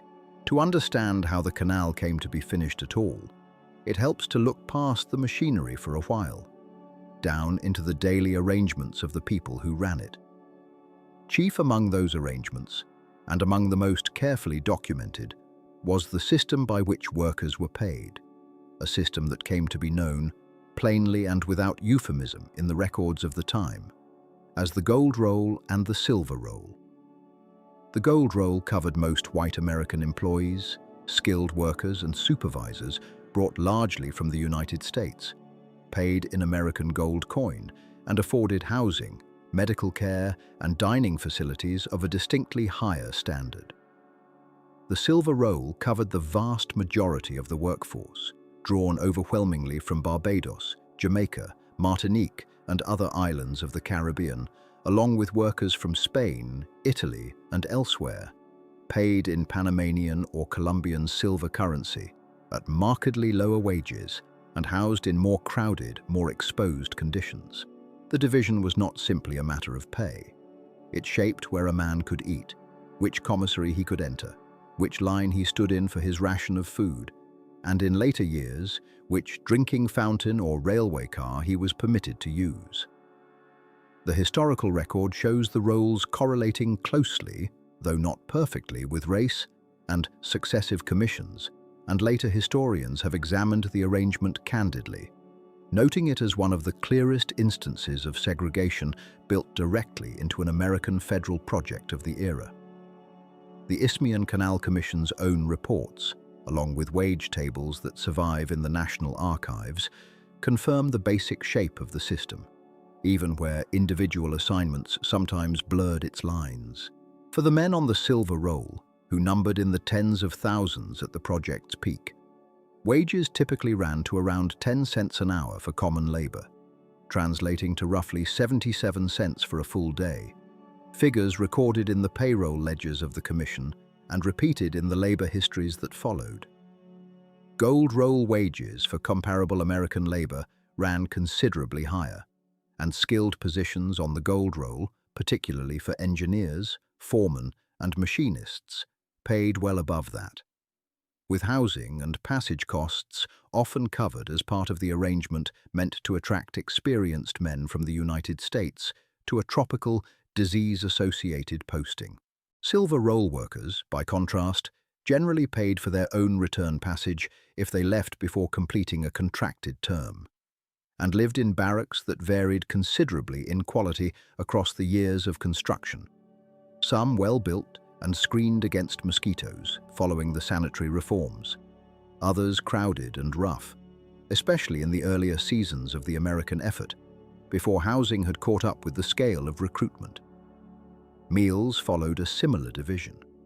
Gold roll employees dined in mess halls, offering a wider variety of food, often prepared to be recognizably American in style, while silver roll workers were served fare-drawn, more heavily from West Indian staples, rice, beans, saltfish, and bread, distributed through commissaries that, by most surviving accounts, kept workers adequately fed, even if the fare was repetitive and the quantities closely measured against cost. Company stores sold additional goods on credit against wages, a practice that, as in many large industrial camps of the period, sometimes left workers owing more than they had banked by the time a pay period closed. Around these arrangements grew something resembling towns. Places like Empire, Culebra, Gorgona, and Gatun took on populations in the thousands, with churches, schools for the children of married workers, informal markets, and social clubs, organized along lines of nationality and language.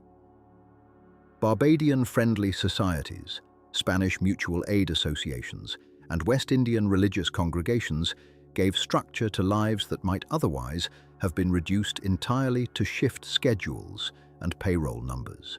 Photographs and reports from the period describe cricket matches played by West Indian labourers on their days off, a detail that has been repeated often enough in later accounts to suggest it reflected genuine and valued recreation rather than an isolated curiosity, a small thread of ordinary life pulled taut across an extraordinary undertaking. Even after the sanitary campaigns had brought yellow fever and much of the malaria under control, the isthmus remained a place where death arrived by other means, more mechanical than microbial, but no less final. Dynamite used constantly to break the rock of the Culebra Cut and elsewhere along the line caused a steady toll of accidents recorded in the Commission's own annual reports: premature detonations, misjudged fuses, rock thrown further and faster than anticipated, falling material from the walls of the cut, loosened by blasting or by the slow slides that periodically returned even after drainage and terracing had reduced their frequency, killed and injured workers whose names appear in accident ledgers, alongside brief, clinical descriptions of the circumstances. Heavy machinery, the steam shovels, the endless procession of dirt trains, the cranes lifting materials at the lock sites, added its own hazards. Workers caught between moving cars, crushed beneath shifting loads, injured in the ordinary, unglamorous ways that attend any project run at industrial scale and pace. Estimates of total deaths during the American construction period, from all causes including accident and disease, run to approximately 5,600 by most tallies compiled from Commission records, a figure that historians generally treat as reasonably well documented, even as they note that record-keeping for silver roll workers was less thorough than for those on the gold roll, leaving open the possibility that the true toll among the West Indian workforce was somewhat higher than the surviving paperwork alone would suggest. Amid the ledgers and the tallies, certain individuals emerge from the record with enough clarity to stand, briefly, as representatives of the whole. John Stevens, before his resignation and the arrival of Goethals, was remembered by colleagues for his habit of walking the line personally, rather than relying solely on reports, a trait that later engineers on the project were said to have adopted in turn. William Gorgas, having already secured his place in the sanitary chapters of the canal's history, continued through these years to inspect barracks and camps in person, and is recorded in his own reports expressing satisfaction at the steady decline in fever cases, even as he pressed for further screening and drainage. Among the silver roll workers, few names survive in detail, a gap that historians studying West Indian labour on the canal have worked deliberately to address in later decades, piecing together individual stories from oral histories, church records, and the recollections of descendants in Barbados and Jamaica. One such account describes a labourer named Jules Leclerc, a Martinican worker whose brief mention in a missionary's letter noted his skill at operating a steam drill and his habit of teaching newer arrivals the rhythm of the work. A small act of generosity preserved almost by accident in a document never intended to record it. The pace of construction itself answered to the isthmus's 2 seasons as surely as it answered to any schedule drawn in Washington. The dry months, running roughly from January into April, allowed excavation to proceed at its fastest, dust rising over the cut in place of mud, machinery moving without the constant threat of flooded cuts or washed-out track. The wet season, arriving with the reliability of the trade winds shifting, brought daily downpours that turned the floor of the Culebra Cut into standing water within hours, halted rail traffic along waterlogged track, and triggered the slides that had plagued the French and continued, though reduced, to trouble the Americans. Engineers learned to plan the heaviest blasting and the deepest excavation for the dry months, shifting toward drainage work, concrete pours protected under cover, and lock construction during the wetter half of the year. A rhythm repeated season after season until it became as familiar to the workforce as the shift whistle itself. Taken together, the wages and the meals, the barracks and the friendly societies, the dynamite accidents and the seasonal rains form a portrait of the canal that the engineering reports alone cannot provide. The Culebra Cut was carved by machines, but the machines were operated, maintained, and fed by human hands, working under a system that valued some of those hands more than others.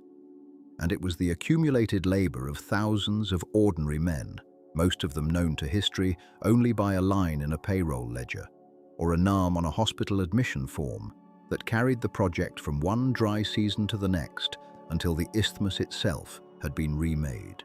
The canal, in this light, stands as much a monument to the men who carried the drills and swung the picks as to the engineers who drew the plans. A fact the surviving record preserves in fragments, waiting to be gathered. By the 9th year of digging, the walls of the Culebra Cut had drawn so close together that men working on opposite sides could hear each other's drills through the rock. A faint percussion carried across a gap that grew narrower with every blast and every scoop of the steam shovels.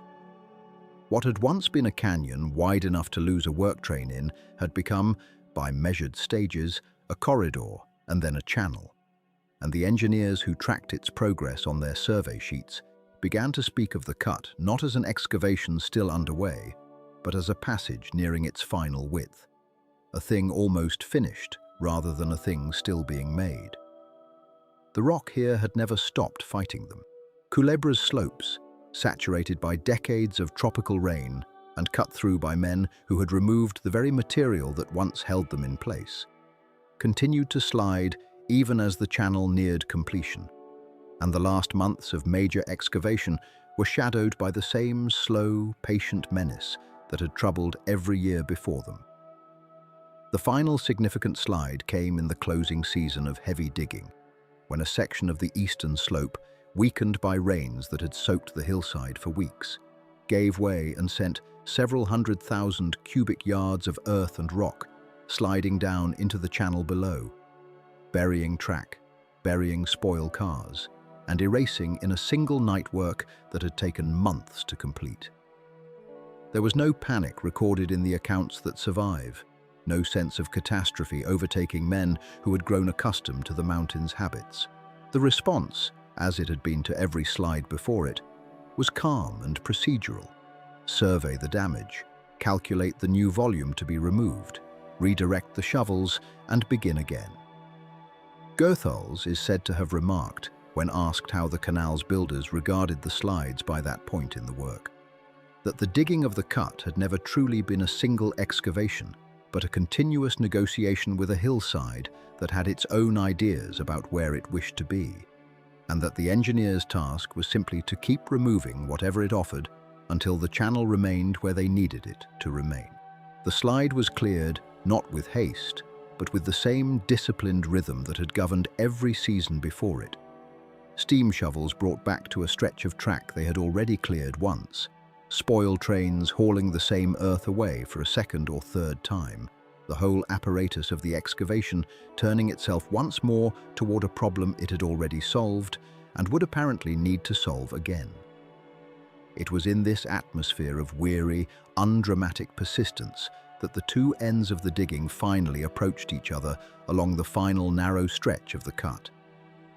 Work had proceeded from both directions for years, gangs advancing from the north and gangs advancing from the south, each measuring their progress against surveyed markers that told them how much rock remained between their position and the point where the two efforts would meet. As that distance narrowed from miles to a few hundred yards, then to a matter of feet, the character of the work changed. The great steam shovels, built for volume, gave way in the final stretch to smaller, more careful methods. Drilling and blasting calibrated not to move the largest possible mass of rock in a single effort, but to bring down the last narrow wall separating the two headings without damaging the finished channel on either side. The engineers overseeing this final stage treated it less as a spectacle to be staged for cameras and correspondence, though photographers were present, and more as a technical problem requiring the same patient precision that had governed the project since Stevens first walked the abandoned French works, and Goethals first assumed command of a workforce grown weary of promises. The closing of that final section, when it came, was recorded with a restraint that later readers sometimes find surprising, given the decade of labor it represented. There was no grand detonation staged as a single climactic event, no crowd of dignitaries gathered to watch the last wall fall. The final rock was removed through the same steady application of drill and dynamite that had characterized every other section of the cut, and when the two headings finally opened into one continuous channel, The moment was marked in the engineering reports with the same measured language used to record any other completed section of excavation. A note of the date, a note of the final volume removed, a brief statement that the two directions of work had now joined. The absence of celebration in the official record does not mean the moment passed unfelt among the men who witnessed it. Accounts from workers present describe a quiet that settled over the site once the dust cleared, and the two sides of rock, cut by different gangs working from different ends of the isthmus for years without meeting, finally showed themselves to be a single continuous surface, aligned within the tolerances the surveyors had set for it years before the first shovel had touched that ground. It was not the kind of moment that produced cheering so much as the kind that produced a long look. Men standing on the rims of a channel they had spent a decade lowering, taking in a sight none of them had seen before. The Culebra Hills, cut clean through, open from end to end, with nothing left standing between one ocean's water and the other, but the low ridge of earth still holding back Gatun Lake at the channel's northern reach. That ridge did not hold for long. Once the excavation through the cut had been certified complete, and the final surveys confirmed the channel's depth and alignment met the specifications the engineers had set, the decision was made to allow the waters of Gatun Lake, already rising behind its great earthen dam, to advance into the newly finished channel and begin filling it to its intended depth. This was not a sudden flood loosed all at once, but a gradual admission of water, managed carefully so that the rising level would not disturb the freshly cut slopes before they had settled into their final angles of repose. Over a period of weeks, the dry channel that had occupied 10 years of continuous labor began to disappear beneath advancing water. The exposed rock walls that had been drilled, blasted, and hauled away shovel by shovel, now vanishing below a surface that crept upward day by day until what had been a canyon of bare stone became a channel of still, deepening water, reflecting the same tropical sky that had beaten down on the laborers who cut it. For the engineers and workers who had spent the better part of a decade on this single passage, the sight of water where rock had stood produced a reaction that the surviving accounts describe with a certain hushed wonder rather than triumph. Men who had measured their working lives by the depth of the cut, who could recall the exact grade and elevation of sections now submerged, found themselves looking at a smooth surface that gave no indication of the labor beneath it. The channel's difficulty, its landslides, its endless rock, its record of injury and exhaustion, all of it now lay hidden under water that offered no evidence of what it had cost to create the space it now filled.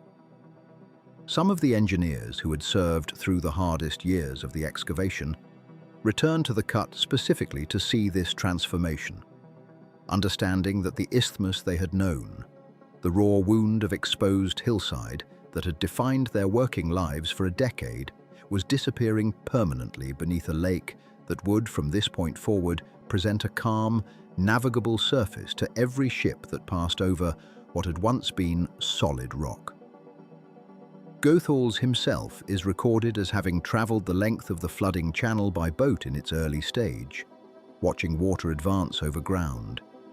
He had walked as bare stone years before, a passage that must have carried its own private weight for a man who had staked so much of his professional life on this single stretch of ground. At the same time that the cut was filling, the massive lock chambers at Gatun, Pedro Miguel and Miraflores stood finished and waiting, their concrete walls cured, their steel gates hung and tested, their machinery installed and run through its trial cycles under the supervision of engineers who had overseen every stage of their construction. The gates themselves, built in the hollow steel and concrete leaves that had taken years to design, cast and assemble, now stood closed across each chamber, forming the final barriers between the different water levels the canal would need to manage once it opened to actual traffic. There was a particular stillness to these finished structures in the weeks before their first operational use, a quality noted by visitors who toured the site in that period. The locks stood complete, their concrete walls rising in their tiered chambers exactly as the engineers had drawn them years before. Their gates shut and silent, awaiting a passage they had been built to perform but had not yet been asked to carry out.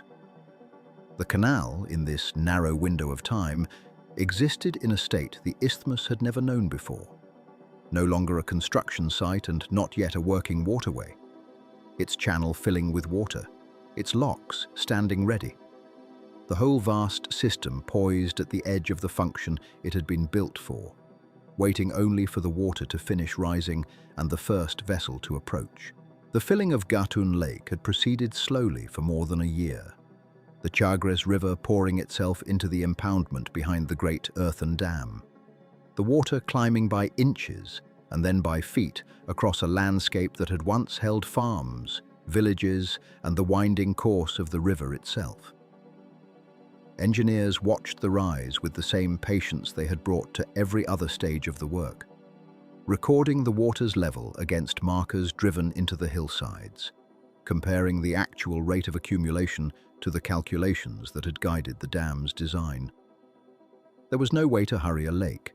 The forests that had stood in the flood's path had already been cleared or left to drown, and as the water rose, it swallowed the old railway grade, the abandoned French excavations, and the low ground where towns had once stood, until what remained above the surface was a scatter of hilltops turned to islands, green and isolated, rising from water that had not existed a few years before. By the final months of construction, the lake stood near its intended level, a broad inland sea locked 85 feet above either ocean, waiting to be joined by locks at both its edges to the tidal water beyond. The locks themselves had been finished in stages, their concrete cured and their steel gates hung and tested individually before any attempt was made to operate them as a system. Engineers ran the gates through their motions with no water in the chambers at all, watching the machinery respond, checking the fit of mitre gates that had to meet at the centre of each chamber, with a precision measured in fractions of an inch, and only after this dry testing did they begin to introduce water in careful, incremental filling, watching each chamber rise and fall as designed, checking for leaks along the great walls, for uneven settling in the concrete, for any sign that the calculations of years before had failed to anticipate some behavior the finished structure would reveal. These were the trials that mattered most, unspectacular by nature, conducted without ceremony, watched by a handful of engineers and workers who understood that if the system was to fail, it would more likely fail here in these dry runs and small tests than dramatically before a crowd. The first vessels to pass through the locks were not the great ships that would come to define the canal's later traffic, but modest craft, barges and small steamers sent through deliberately as tests, their passage timed and observed, their wakes and drafts studied for any unexpected effect on the chamber walls or the gates. Accounts from those present describe the process as almost anticlimactic, the chambers filling with a slow, steady surge of water rising around the hull, the vessel lifting gently until it reached the level of the next reach, the gates swinging open, the vessel moving forward into a new chamber to repeat the process again and again until it reached the level of the lake or the sea beyond. There was no single moment of triumph in this, no sudden proof that could be pointed to and declared final. There was only the water rising as it had been designed to rise, the gates opening as they had been built to open, the vessel completing its passage as engineers had promised for years that it would. The whole operation carried out with a workmanlike calm that stood in sharp contrast to the enormous effort that had gone into making such calm possible. The official opening of the canal took place in August of 1914, a date fixed not for any symbolic reason, but simply because the work had reached a point of readiness, the locks tested, the channel dredged to its working depth, the lake filled, the whole system judged complete enough to bear regular traffic. The vessel chosen to make the first official transit was a cargo steamer named the Ancon, and its passage on the 15th of August was recorded with the same careful attention that had marked the trials before it. Officials and engineers aboard to witness a passage that had been anticipated for decades.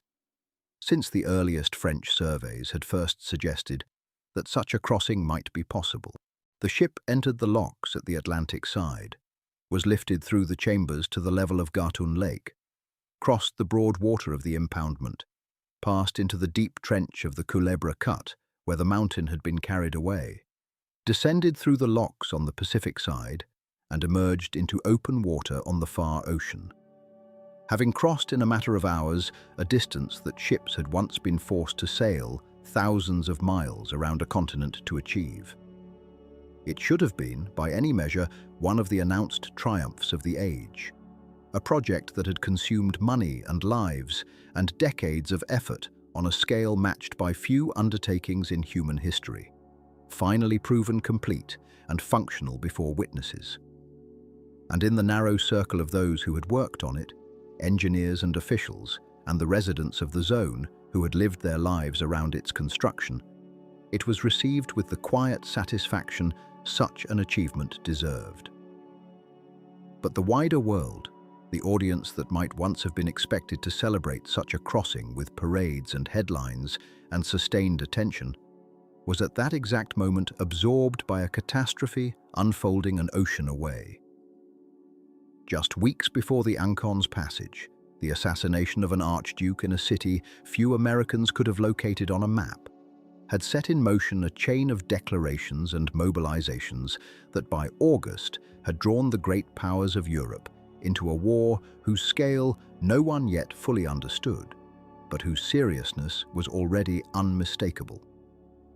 Newspapers that might have devoted their front pages to the completion of the canal were instead filled with reports of armies crossing borders, of alliances activating, of a continent sliding into a conflict that would, before its end, reshape the world far more thoroughly than any single engineering project could hope to. There is a quiet irony in this convergence of dates, one that historians of the canal have noted without needing to embellish it, an irony the record itself provides without any exaggeration required. One of the era's greatest engineering triumphs, the product of French ambition and American persistence, of tens of thousands of laborers and the deaths of thousands among them, of an entire mountain carried away and a river tamed into an inland sea, opened to almost no notice from a world that had, for that particular season, turned its attention elsewhere. The Ancon's passage was reported, but briefly, tucked into pages otherwise dominated by the opening movements of a war that would eventually kill many times more people than the canal's construction had, and would leave the map of Europe permanently altered in ways the canal's builders, focused on their isthmus and their locks, could scarcely have imagined. The men who had given their careers to the project, who had solved the sanitation crisis and stabilized the slides and built locks to tolerances no one had achieved before, watched their moment of vindication arrive at precisely the hour the world's attention turned away from it. The commercial traffic that followed the opening, though muted by the circumstances of its arrival, proceeded according to its own quiet rhythm, regardless of what headlines it did or did not command. Ships began to schedule their passages, cargo vessels and eventually passenger liners routing themselves through the isthmus rather than around the long southern route past Cape Horn, and each one that entered the locks experienced the same careful, deliberate lifting and lowering that the engineers had designed. Water rising around each hull in turn, gates swinging open at the calculated moment, vessels advancing chamber by chamber towards the level of the lake or the level of the sea, the entire operation performed with the same unspectacular competence, whether the ship carried grain or oil or curious passengers standing at the rail to watch the jungle slide past on either side. The locks did not care that a war was beginning elsewhere. They lifted and lowered exactly as designed, indifferent to the distracted attention of the world, performing the function they had been built to perform, ship after ship, in a rhythm that would continue for decades and eventually far longer than anyone present at the Ancon's crossing could have anticipated. The canal then opened not with the fanfare its scale might have justified, but with the modest, workmanlike completion of a system, finally asked to do what it had been built to do. Its true test, not the ceremony of a single crossing, but the accumulated weight of the traffic that would follow in the years and decades to come. Ship after ship, cargo after cargo, each passage adding to a record that would eventually prove, far more convincingly than any opening day headline could, that the isthmus had at last been joined, and that the two oceans, for the first time in the memory of any living person, could be crossed by ship in the span of a single day. That record began to accumulate almost immediately, and it accumulated quietly, in the way that great infrastructure often does its most important work without anyone remarking on it. Within the first year, hundreds of vessels made the crossing. Within the first decade, the number had grown into the thousands, and the ships themselves began to change in response to the passage now available to them. A vessel that might once have sailed around the southern tip of South America, adding weeks to a voyage and exposing crew and cargo to the notorious hazards of Cape Horn, could now move from the Atlantic seaboard of the United States to its Pacific ports, or from Europe to the western coast of the Americas and onward to Asia, in a fraction of the time. Coffee, sugar, grain, lumber, oil, and eventually containers of manufactured goods from every corner of the industrializing world passed through the locks in a steady procession, one that fell into its own rhythm, its own working day, its own unglamorous but essential routine. That routine was governed from within a territory unlike almost any other on Earth, a strip of land roughly 10 miles wide running the length of the canal, administered not by Panama but by the United States, under the terms of the treaty that had permitted the canal's construction in the first place. Within this canal zone, as it came to be known, an entire small society took shape, distinct from the Panamanian towns and countryside that bordered it on either side. There were American-style neighborhoods with their own schools, churches, and commissaries, built to house the pilots, engineers, lock operators, and administrators who kept the waterway running. There were also the settlements of West Indian laborers and their descendants, many of whom had come during the construction years and stayed on afterward to work in the maintenance divisions, the dredging crews, and the lock stations, forming communities with their own churches, friendly societies, and traditions that persisted for generations. The zone had its own governor, its own police, its own postal system, and for a time, even its own currency arrangements, layered awkwardly but functionally over the sovereign territory of the Panamanian Republic that surrounded it on every side. It was, in effect, a small governed nation devoted to a single purpose, and that purpose shaped everything within its boundaries, from the layout of its towns to the rhythms of its working calendar, which bent itself entirely around the movement of ships. The ships did not simply appear and pass through without further attention from the men who ran the canal.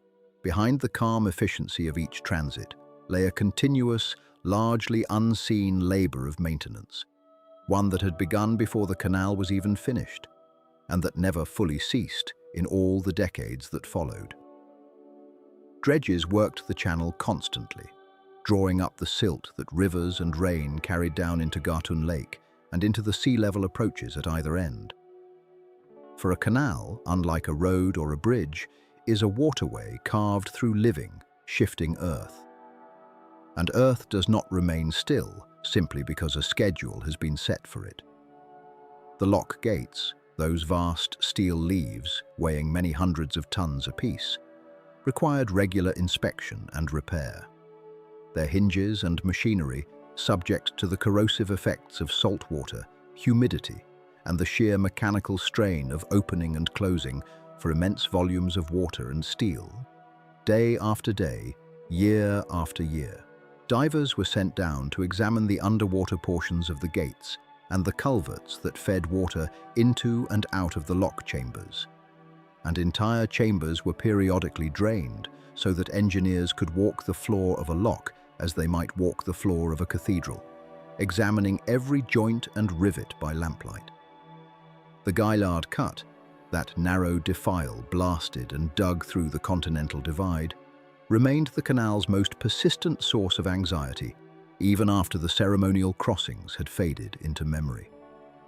The same geological instability that had plagued its construction did not disappear simply because ships now passed through it. The slopes on either side continued to shift, saturated by the region's heavy rains, and landslides continued to occur with a regularity that engineers came to regard almost as a natural feature of the passage, rather than an occasional emergency. Some of these slides were minor, a slow slumping of material that narrowed the channel by a few feet and required weeks of dredging to clear. Others were far more serious, closing the cut entirely for extended periods and forcing the rerouting or delay of transits until the debris could be removed and the slope stabilized once more. Engineers monitored the walls of the cut continuously, watching for the telltale signs of movement. And over the years, the Canal Authority developed an entire discipline of slope management, flattening certain banks, reinforcing others, and accepting that a portion of the canal's operating budget and attention would, forever, be devoted to the simple task of keeping the earth from reclaiming what had been carved from it. As global trade expanded through the middle decades of the 20th century, the canal's importance to that trade grew in ways that even its builders might not have fully anticipated. Shipping companies, aware of the specific dimensions of the locks, the length, width, and draft that a vessel could not exceed and still pass through the chambers, began designing their ships specifically to make full use of the available space, maximizing cargo capacity while remaining just within the canal's limits. These vessels came to be known in time as Panamax ships, a term that entered the vocabulary of naval architects and shipping executives as a kind of universal standard, a benchmark against which countless bulk carriers, tankers, and container ships were measured for the remainder of the century. To be built to Panamax dimensions was to be built with the canal specifically in mind, a testament to how thoroughly this narrow cut through a small isthmus had come to shape decisions made in shipyards thousands of miles away, in Japan, in Europe, in the shipbuilding centers of a world that had reorganized a portion of its commerce around the physical constraints of a single waterway. Not every year passed without strain. The canal's operation depended, as it always had, on a steady supply of fresh water drawn from Gatun Lake and its associated watershed. Water that filled and emptied the lock chambers with every transit and that had to be replenished by rainfall across the surrounding hills. In years of drought, when the rains fell short of their usual measure, the lake's level dropped, and with it, the margin of safety that governed how many ships could pass and how deep their drafts could be permitted to run. Canal administrators found themselves, in such years, forced to impose draft restrictions, limiting the loads that vessels could carry so as not to risk grounding in the shallower stretches of the channel. A reminder that for all its steel and concrete, the canal remained fundamentally a hydraulic system, entirely dependent on the modest and unpredictable rainfall of a tropical watershed. Wartime brought its own pressures. During the great conflicts of the 20th century, the canal became a matter of considerable strategic anxiety for the nation that administered it, its narrow, fixed geography making it a conceivable target for sabotage or attack, and elaborate defenses, including fortifications, anti-aircraft batteries, and naval patrols, were established along its length, transforming what had been conceived primarily as a commercial artery into, for a time, a heavily guarded military asset as well. Convoys of naval vessels passed through under close watch, and the canal's continued operation, uninterrupted through both world wars, came to be regarded as a quiet, strategic triumph in its own right, a demonstration that the passage could serve not only trade, but the movement of fleets when the world required it. Shifts in global shipping patterns, too, tested the canal's place in the world across these decades.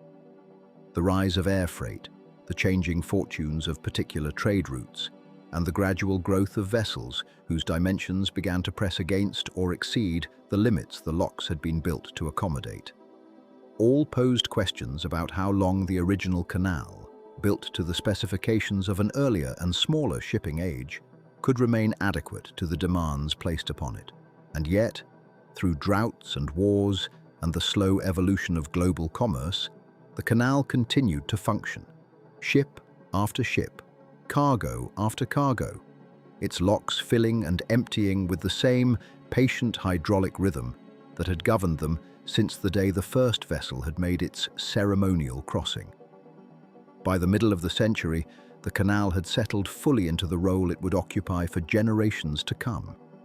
No longer a marvel to be marveled at, so much as a fixture to be relied upon, one of the world's essential passages, threaded so thoroughly into the routines of global trade that shipping schedules, insurance calculations, and the very design of vessels the world over were built around its existence. It had become, in the truest sense, infrastructure, unglamorous in its daily operation, indispensable in its cumulative effect, a narrow ribbon of engineered water through which a significant share of the world's seaborne commerce now quietly, continuously flowed. And yet the water that flowed so quietly through the isthmus carried with it, for most of the 20th century, a question that would not be settled by engineering alone. The canal had been built on land that was not, in any simple sense, American, and the arrangement by which the United States governed the 10-mile-wide strip through which the waterway ran had been fixed, in the earliest years of the Republic of Panama, by a treaty signed under circumstances that many Panamanians would come to regard, with the passing of decades, as something less than a fair bargain between equals. The Treaty of 1903, negotiated in the days immediately following Panama's separation from Colombia, had granted the United States rights over the canal zone, described in language so broad that successive American administrations governed the strip, much as they might have governed a territory of their own, with their own courts, their own police, their own schools, and currency and postal service, operating on land that ran through the middle of a sovereign nation. For the Panamanians who lived alongside that strip, who could see the flag of another country flying over a slice of their own land, the arrangement carried, beneath its evident economic benefits, an unresolved and steadily accumulating discomfort. That discomfort did not remain quiet through the middle decades of the 20th century, as movements for national self-determination gathered strength across the world. The presence of a foreign-administered zone bisecting the isthmus became, for many Panamanians, a matter of increasing and vocal concern. Student demonstrations, diplomatic protests, and periodic outbreaks of civil unrest marked the years following the Second World War, as successive Panamanian governments pressed Washington for a revision of the original terms, arguing that a nation could not be said to possess full sovereignty, while a corridor through its own territory remained beyond its own law.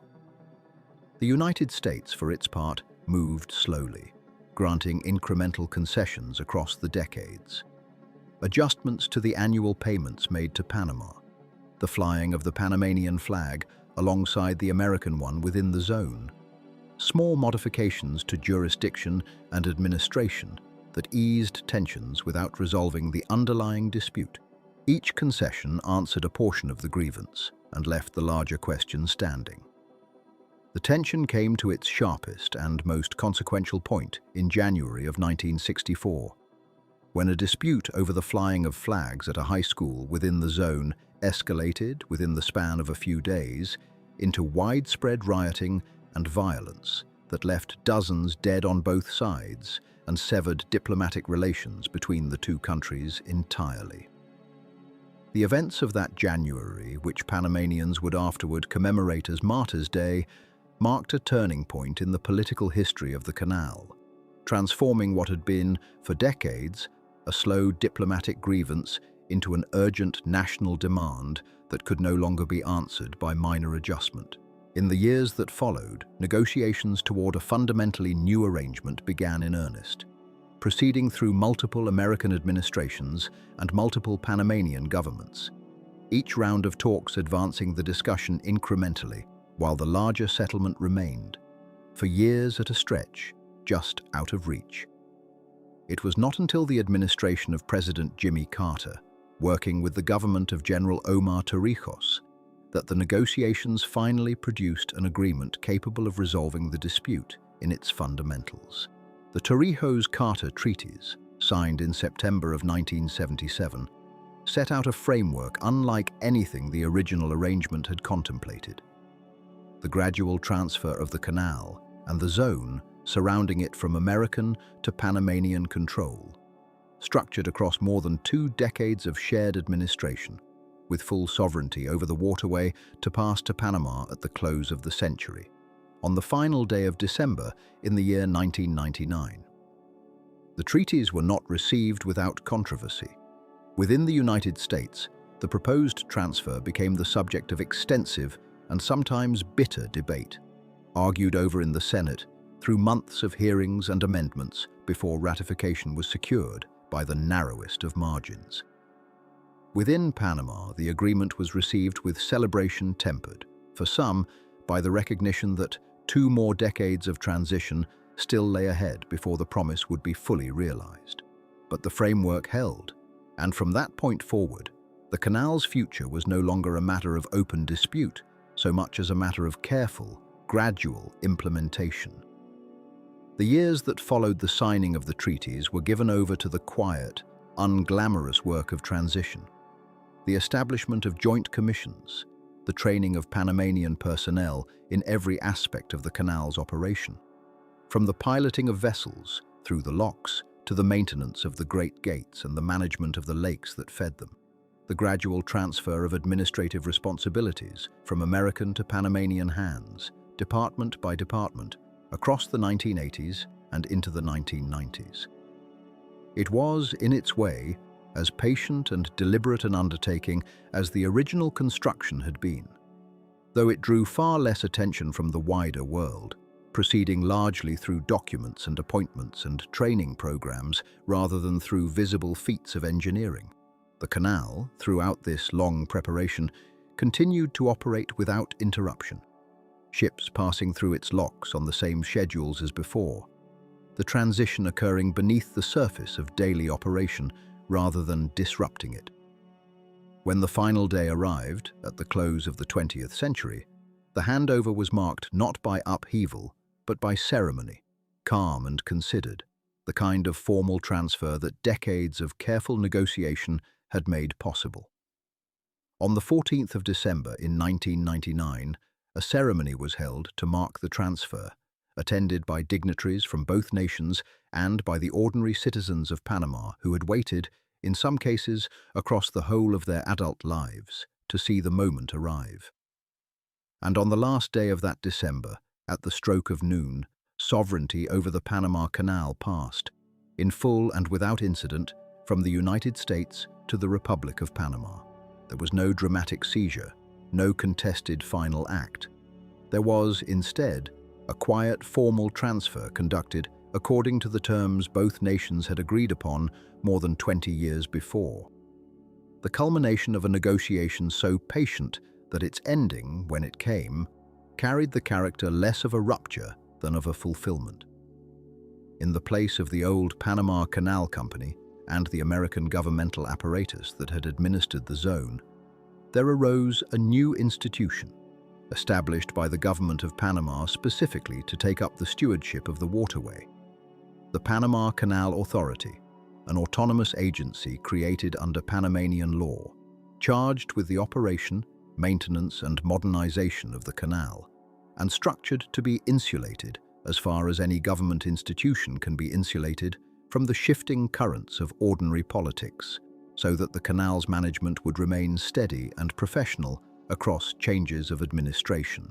The authority inherited a workforce that was, by the time of the transfer, already overwhelmingly Panamanian. the long years of training and gradual transition having produced pilots, engineers, and administrators drawn largely from the nation, now assuming full control, so that the change of sovereignty, when it came, altered the flag under which the canal operated, far more than it altered the daily hands that operated it. What followed the transfer was, in the most literal sense, continuity.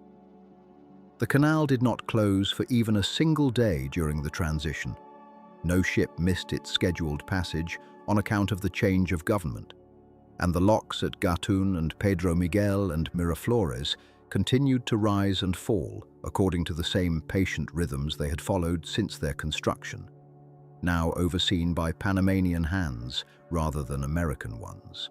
The Panama Canal Authority, in the years that followed, would go on to manage not only the existing waterway, but its expansion, undertaking in the early years of the new century a program of enlargement that would add a new set of locks capable of handling vessels far larger than those the original builders had ever imagined. A project that stood as evidence that Panama had assumed not merely the operation of the canal, but its stewardship in the fullest sense, carrying forward the responsibility of improvement and adaptation that had once belonged to a foreign power and now belonged in full to the nation through whose territory the waterway ran.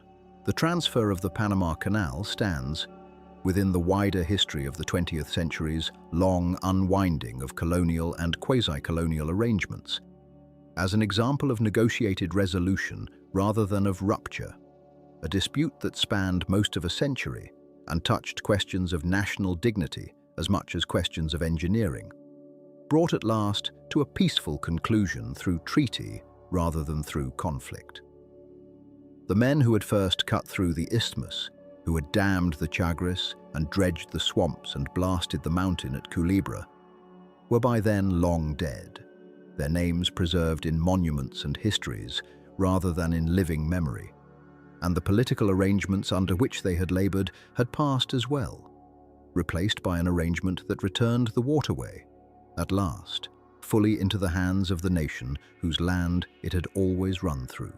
The canal itself, indifferent in its way to the flags that flew above its locks, continued to do exactly what it had always done. It raised ships from one ocean, carried them across the summit level of an artificial lake, and lowered them gently into the other, a labor that had not paused for war, nor for economic depression, nor for the long political contest over its own ownership, and that would not pause now under its new stewardship either.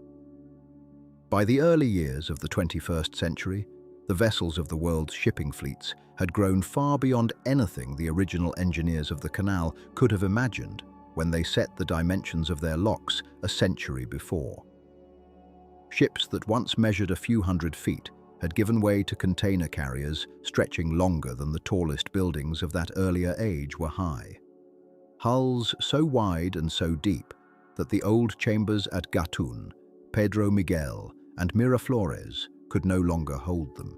The locks that had once seemed almost impossibly large, built to a scale that had astonished visitors when they first opened, had become, in the language of modern trade, a limitation.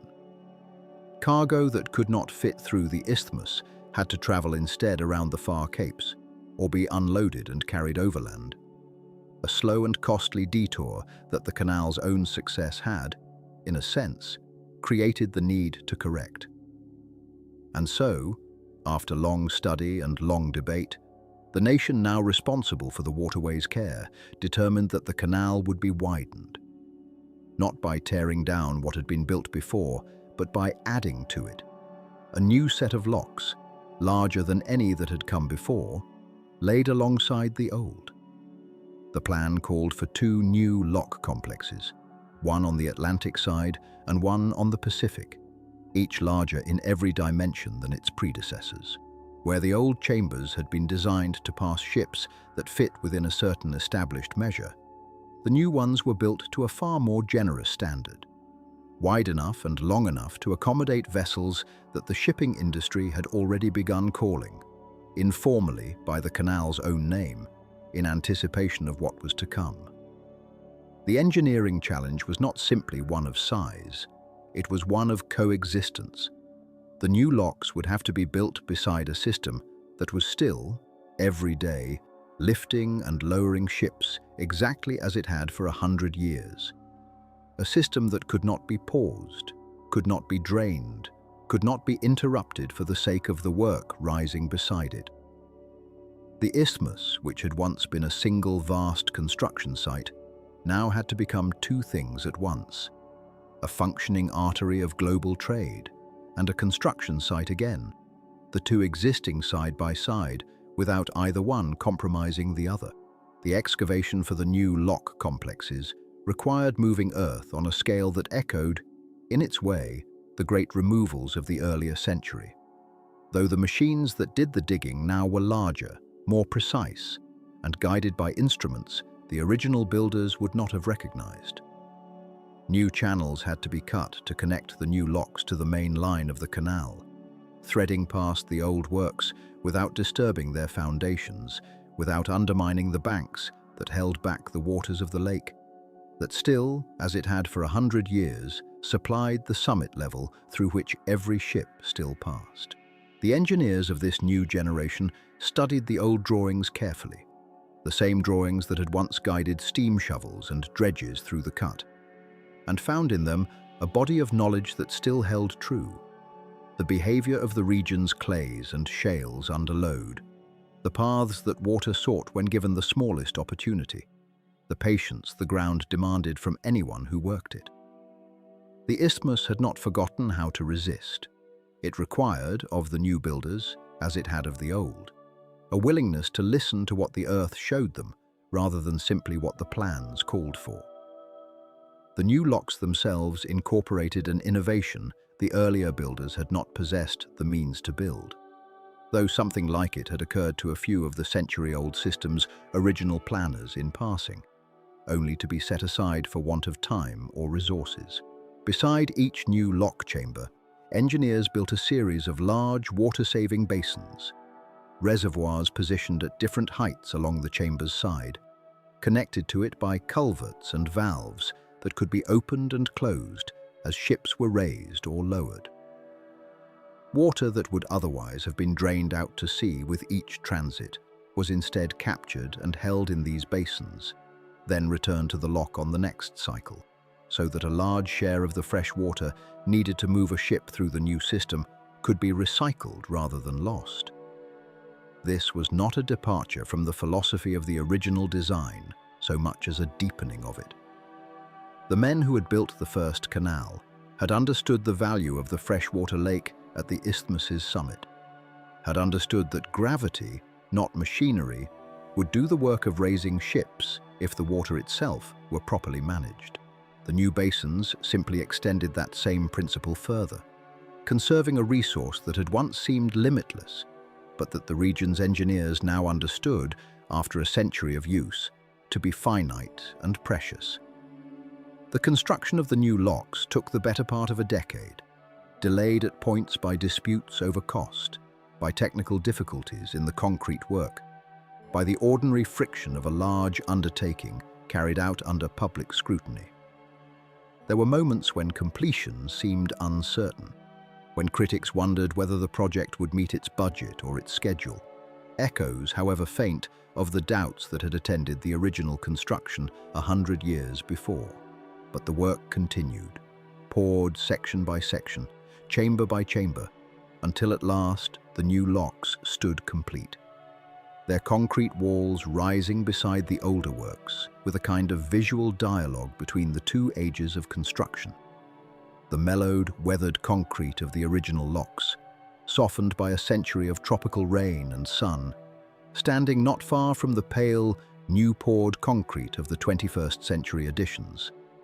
The two separated by years, but joined by the same purpose, and, in large measure, by the same understanding of how water and stone and gravity could be made to serve a ship's passage from one ocean to another. When the new locks opened, the ceremony that marked the occasion drew a crowd far larger than any that had gathered at the isthmus since the canal's original inauguration. Though the character of the event was different, more attuned to global commerce than to national triumph. Though something of both persisted. The first ship to pass through the enlarged system was a container vessel, its hull loaded with cargo destined for ports across 2 oceans. Far larger than any ship that could have passed through the original locks. And yet, in its passage, it repeated the same essential motion that ships had followed for 100 years. Entering a chamber, waiting as the water rose or fell around it, moving forward into the next chamber, and at last, emerging into open water on the far side of the isthmus. The 2 oceans joined once more, this time for a vessel of a size the canal's original builders could scarcely have conceived, though they might, perhaps, have recognized the satisfaction of the engineers who watched the gates close and the water begin its patient work. In the years that followed the expansion's completion, a new interest arose among historians and engineers in the original canal. An interest sharpened rather than diminished by the presence of the larger system beside it.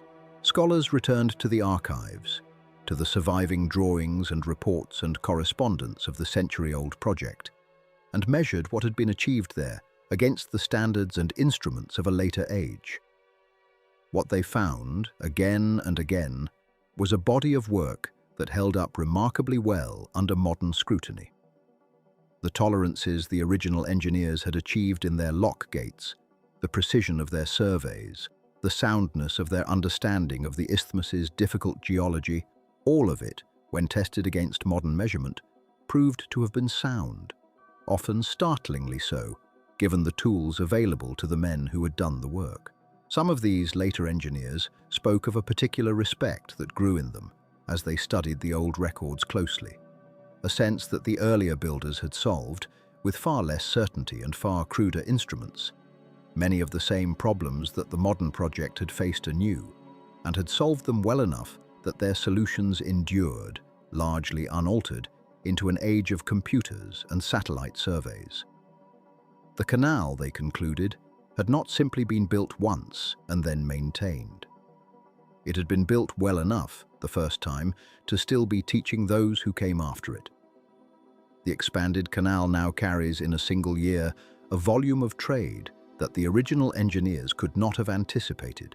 Ships bearing cargo between continents in numbers and in scale that belong entirely to a later century. And yet the essential work performed at the isthmus has not changed. Water still rises within the chambers, drawn from the same lake that fed the very first crossing. Gates still open and close in sequence, moving ships gently from one level to the next. The mountains that were carried away, shovel by shovel, and later by dredge and dragline, remain carried away, and the passage they left behind continues to serve the purpose for which it was first cut: to spare ships and the nations that depend upon them the long and uncertain voyage around the far end of a continent, by offering instead a shorter way through the middle of it. The canal, older now than most of the vessels that pass through it, continues its patient work, larger than it was, but no different in what it does or in what it means. Water has a way of remembering what land forgets. It settles into the shape it is given, and holds that shape long after the hands that dug it are gone, long after the names of those hands have faded from ledgers and payrolls and gravestones worn smooth by rain. The canal that joins the 2 oceans is, in the end, a body of water remembering the labor that made room for it, carrying that memory forward in every transit, every lockage, every slow rise and fall of a hull moving between one sea and another. The story of that water begins, as it must, with failure. A French company arrived with confidence built on a different triumph in a different place, and found in Panama a country that did not yield to the methods that had served elsewhere. The engineers who came believing a canal at sea level would be a matter of moving earth in sufficient quantity, discovered instead that the earth itself refused to stay moved, that the Chagres River rose in ways no ledger could anticipate, that a mountain range does not part simply because men have decided it should. Alongside the geology stood the fevers, unnamed in their true cause for years, taking the young and the strong with an indifference that no wage scale could account for. The French effort collapsed under the weight of its own optimism, and for a decade, the jungle worked to erase what money and machinery had begun, pulling vines over rusting locomotives, filling excavated trenches with a patience greater than any engineer's. What followed was not a simple correction, but something closer to a wholesale change in the terms of the problem. A new nation was made where an old province had stood, its independence tied so closely to the canal's completion that the two events are difficult to separate in the telling. American engineers arrived with the humility the French had lacked, or perhaps simply with the benefit of the French failure as instruction, and they made the decision that would define everything after. Not a canal cut level with the sea, but a canal raised above it, carried over the isthmus on a lake held back by a dam, descended and ascended again through chambers of concrete built to lift ships as gently as a hand lifts water in a cupped palm. The mosquito, once dismissed as a nuisance, was identified at last as the true enemy, and the war fought against it, quiet, unglamorous, conducted with drainage ditches and oil and screened quarters, saved more lives than any single feat of excavation. The Culebra Cut was carried through rock that seemed at times to fight back, sliding into the trench it had already yielded, insisting on its right to occupy space that had been surveyed as passage. Gatun Lake was raised where a river valley had been, drowning villages and farms beneath water that would become the canal's central reservoir, its stillness concealing the labor of the dam that held it. And when the two seas at last met each other through channels built to carry them, when the barge Alexandre Lavallee made the first tentative passage and the steamship Ancon followed with a full and formal crossing, the isthmus that had divided two oceans for the whole of human memory ceased, finally, to divide them. The cost of that ceasing was paid in bodies, and it is worth pausing this far into the telling to consider how that cost was distributed and how unevenly it was recorded.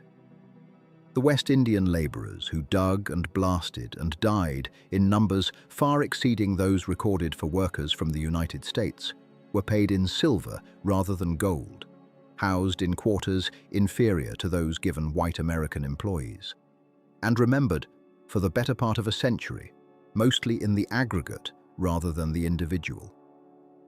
Their names survive in payroll ledgers more often than in monuments, in employment records more often than in the newspapers that celebrated the canal's opening. And yet the canal could not have been built without them, could not have been dug, drained, ballasted, or maintained without the labor of men whose individual stories mostly went unwritten, whose deaths mostly went unmourned beyond their immediate families, whose contribution is nonetheless woven into every lock gate that swings today and every measured foot of channel that carries a ship from one ocean toward the other. The engineers whose names are remembered, the men who devised the lock system and organized the sanitary campaigns and calculated the loads the dam must bear, did necessary and difficult work, and the record rightly credits them. But the record is not complete without the acknowledgement that beneath their calculations lay the labor of tens of thousands whose names are known mostly to genealogists and archivists now. Patient researchers who have spent years restoring individual identity to what payroll records reduced to numbers. The dignity of that labor does not depend on whether it was recorded. It exists in the fact of the work itself, in the shovel lifted and the dynamite set, and the fever survived or not survived, in the daily choice to return to work that offered no guarantee of safety and only a modest guarantee of wages. That dignity belongs equally to the worker whose name appears in a surviving ledger and to the one whose name appears nowhere at all. Consider, too, what this project asked of ambition and what it exacted from ambition in return. The French believed a canal was primarily a problem of engineering, and they were wrong, or at least incomplete, because it was also a problem of disease, of soil mechanics not yet understood, of political will sustained across decades rather than years.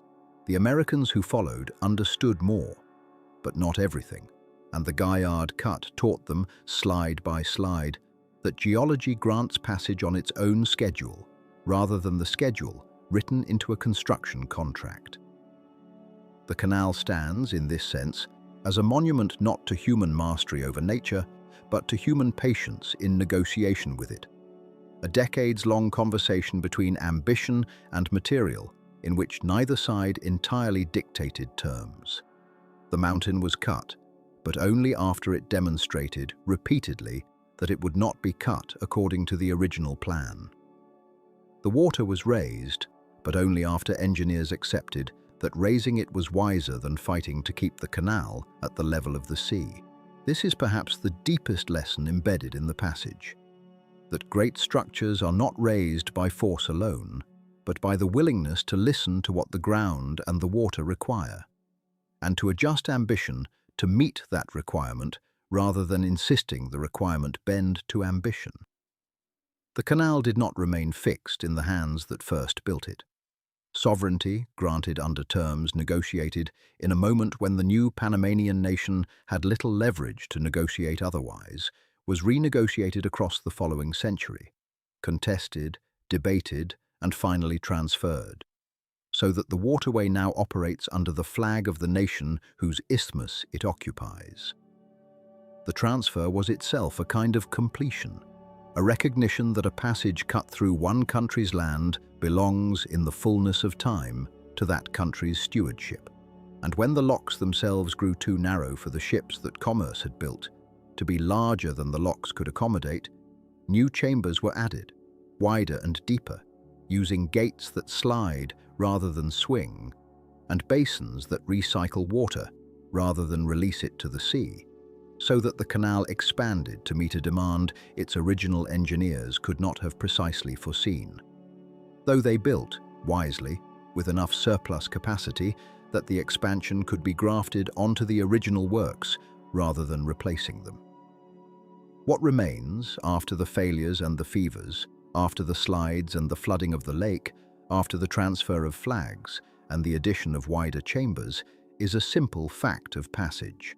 In the early morning, mist gathers over Gatun Lake, in a manner that owes nothing to engineering and everything to the ordinary meeting of warm water and cooler air.